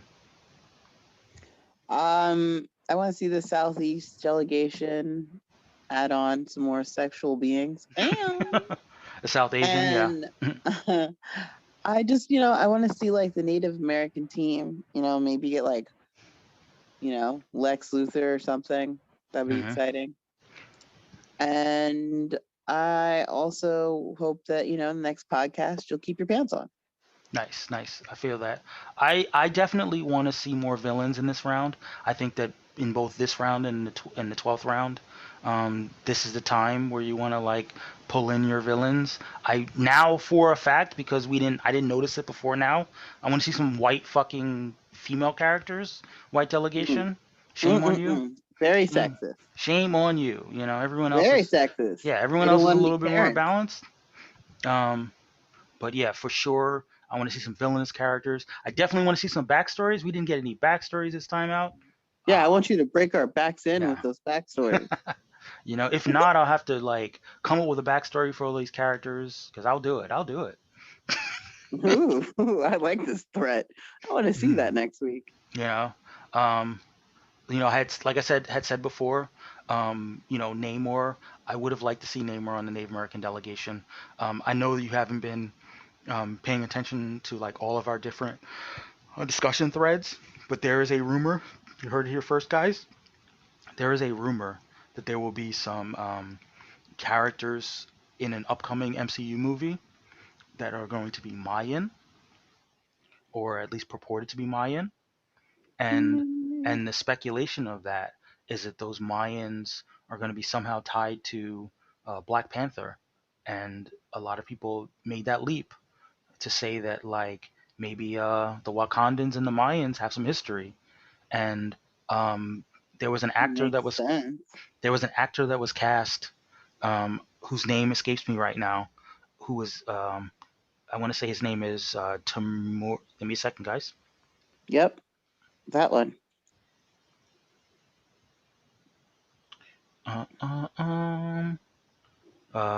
Kia, why don't you vamp for a little bit? Okay, well, I mean, life's been really hard for me. So his name was Tena Huerta. His name was Tena Huerta. Thanks for caring, Mike. Nice. His name was Tena Huerta, and he's South American. And there is a possibility. He's a good-looking guy. And there was some speculation at one point in time that he could be playing a villain in Black Panther 2. If it ties into this Mayan thing, there was some speculation. Better not have a Black Panther 2. I'm over it. No, they're definitely having a Black Panther 2. They can't. They're missing Black Panther. Yeah, they're gonna do it without T'Challa. You can't. It's too soon. They're gonna do it. Too soon. It's not happening until like 2023. But too soon. Well, be that as it may. Ooh, 2023. I just thought about that. When my birthday is the 23rd, so 1/23/23. Damn. Okay. But yeah, so there was a lot of speculation in our various chats about the possibility of there being some kind of connection between the Atlanteans and the Mayans, and basically turning Namor into an indigenous character. And hey, that would be kind of cool in season 3 of the racial draft if either the Native American delegation or the Latinx delegation decided they wanted to bring Namor into the fold in line with this rumor of this Tena Huerta as Namor. But yeah, on that, like I'd like to see some more. Yeah, safe word, exactly. But yeah, I'd like to see some characters, some less heroic characters, some more villainous, some more anti-hero in that vein going in round 11, and let's shake it up. Let's try some different things. So if you're if you're a listener and it's your first show, again, I apologize. We bring the hilarity. If you are here and you're in a relationship and you brought your significant other, go ahead and have your significant other follow the podcast and listen to the show. Yeah, or even try out like one of our role play like things that we were talking about. Yeah, if you're an artist, on DeviantArt and you want to no, I said role play like sexual. That's what I was talking about. I know, I get it, but I'm just saying if you want to depict some of the relationship pairings that we talked about earlier on the show, share them with us on social media. We'll make sure to expand. Yeah, make it vivid. Mm-hmm. Yeah, we'll make sure to expand the reach and we get a little freaky now and then. We're down. 'Cause I'll be a freak until the night, until the dawn. Exactly. But yeah, I mean, follow us. Kia, what's your social? At Kia BIZM on Insta. And on Twitter. Yep, on Twitter too. You can find me on Instagram and on Twitter at MTFIII, Michael Terrell Ford III. You can find the podcast at Racial Draft Pod on Twitter. You can find us at racial.draft on Instagram and at Racial Draft on Facebook. You can also find us on you can also find us on Patreon and give us money because we like money. You can support us. You can tell your friends. You can hit us up with your feedback, and we'll let the world know what you guys think. By all means, when you do your approval rating, if you disapprove, let us know why, and we'll share. Exactly. I hope there are going to be some really cool picks in the upcoming week. But until next time, Kia, would you like to say it? All things are possible.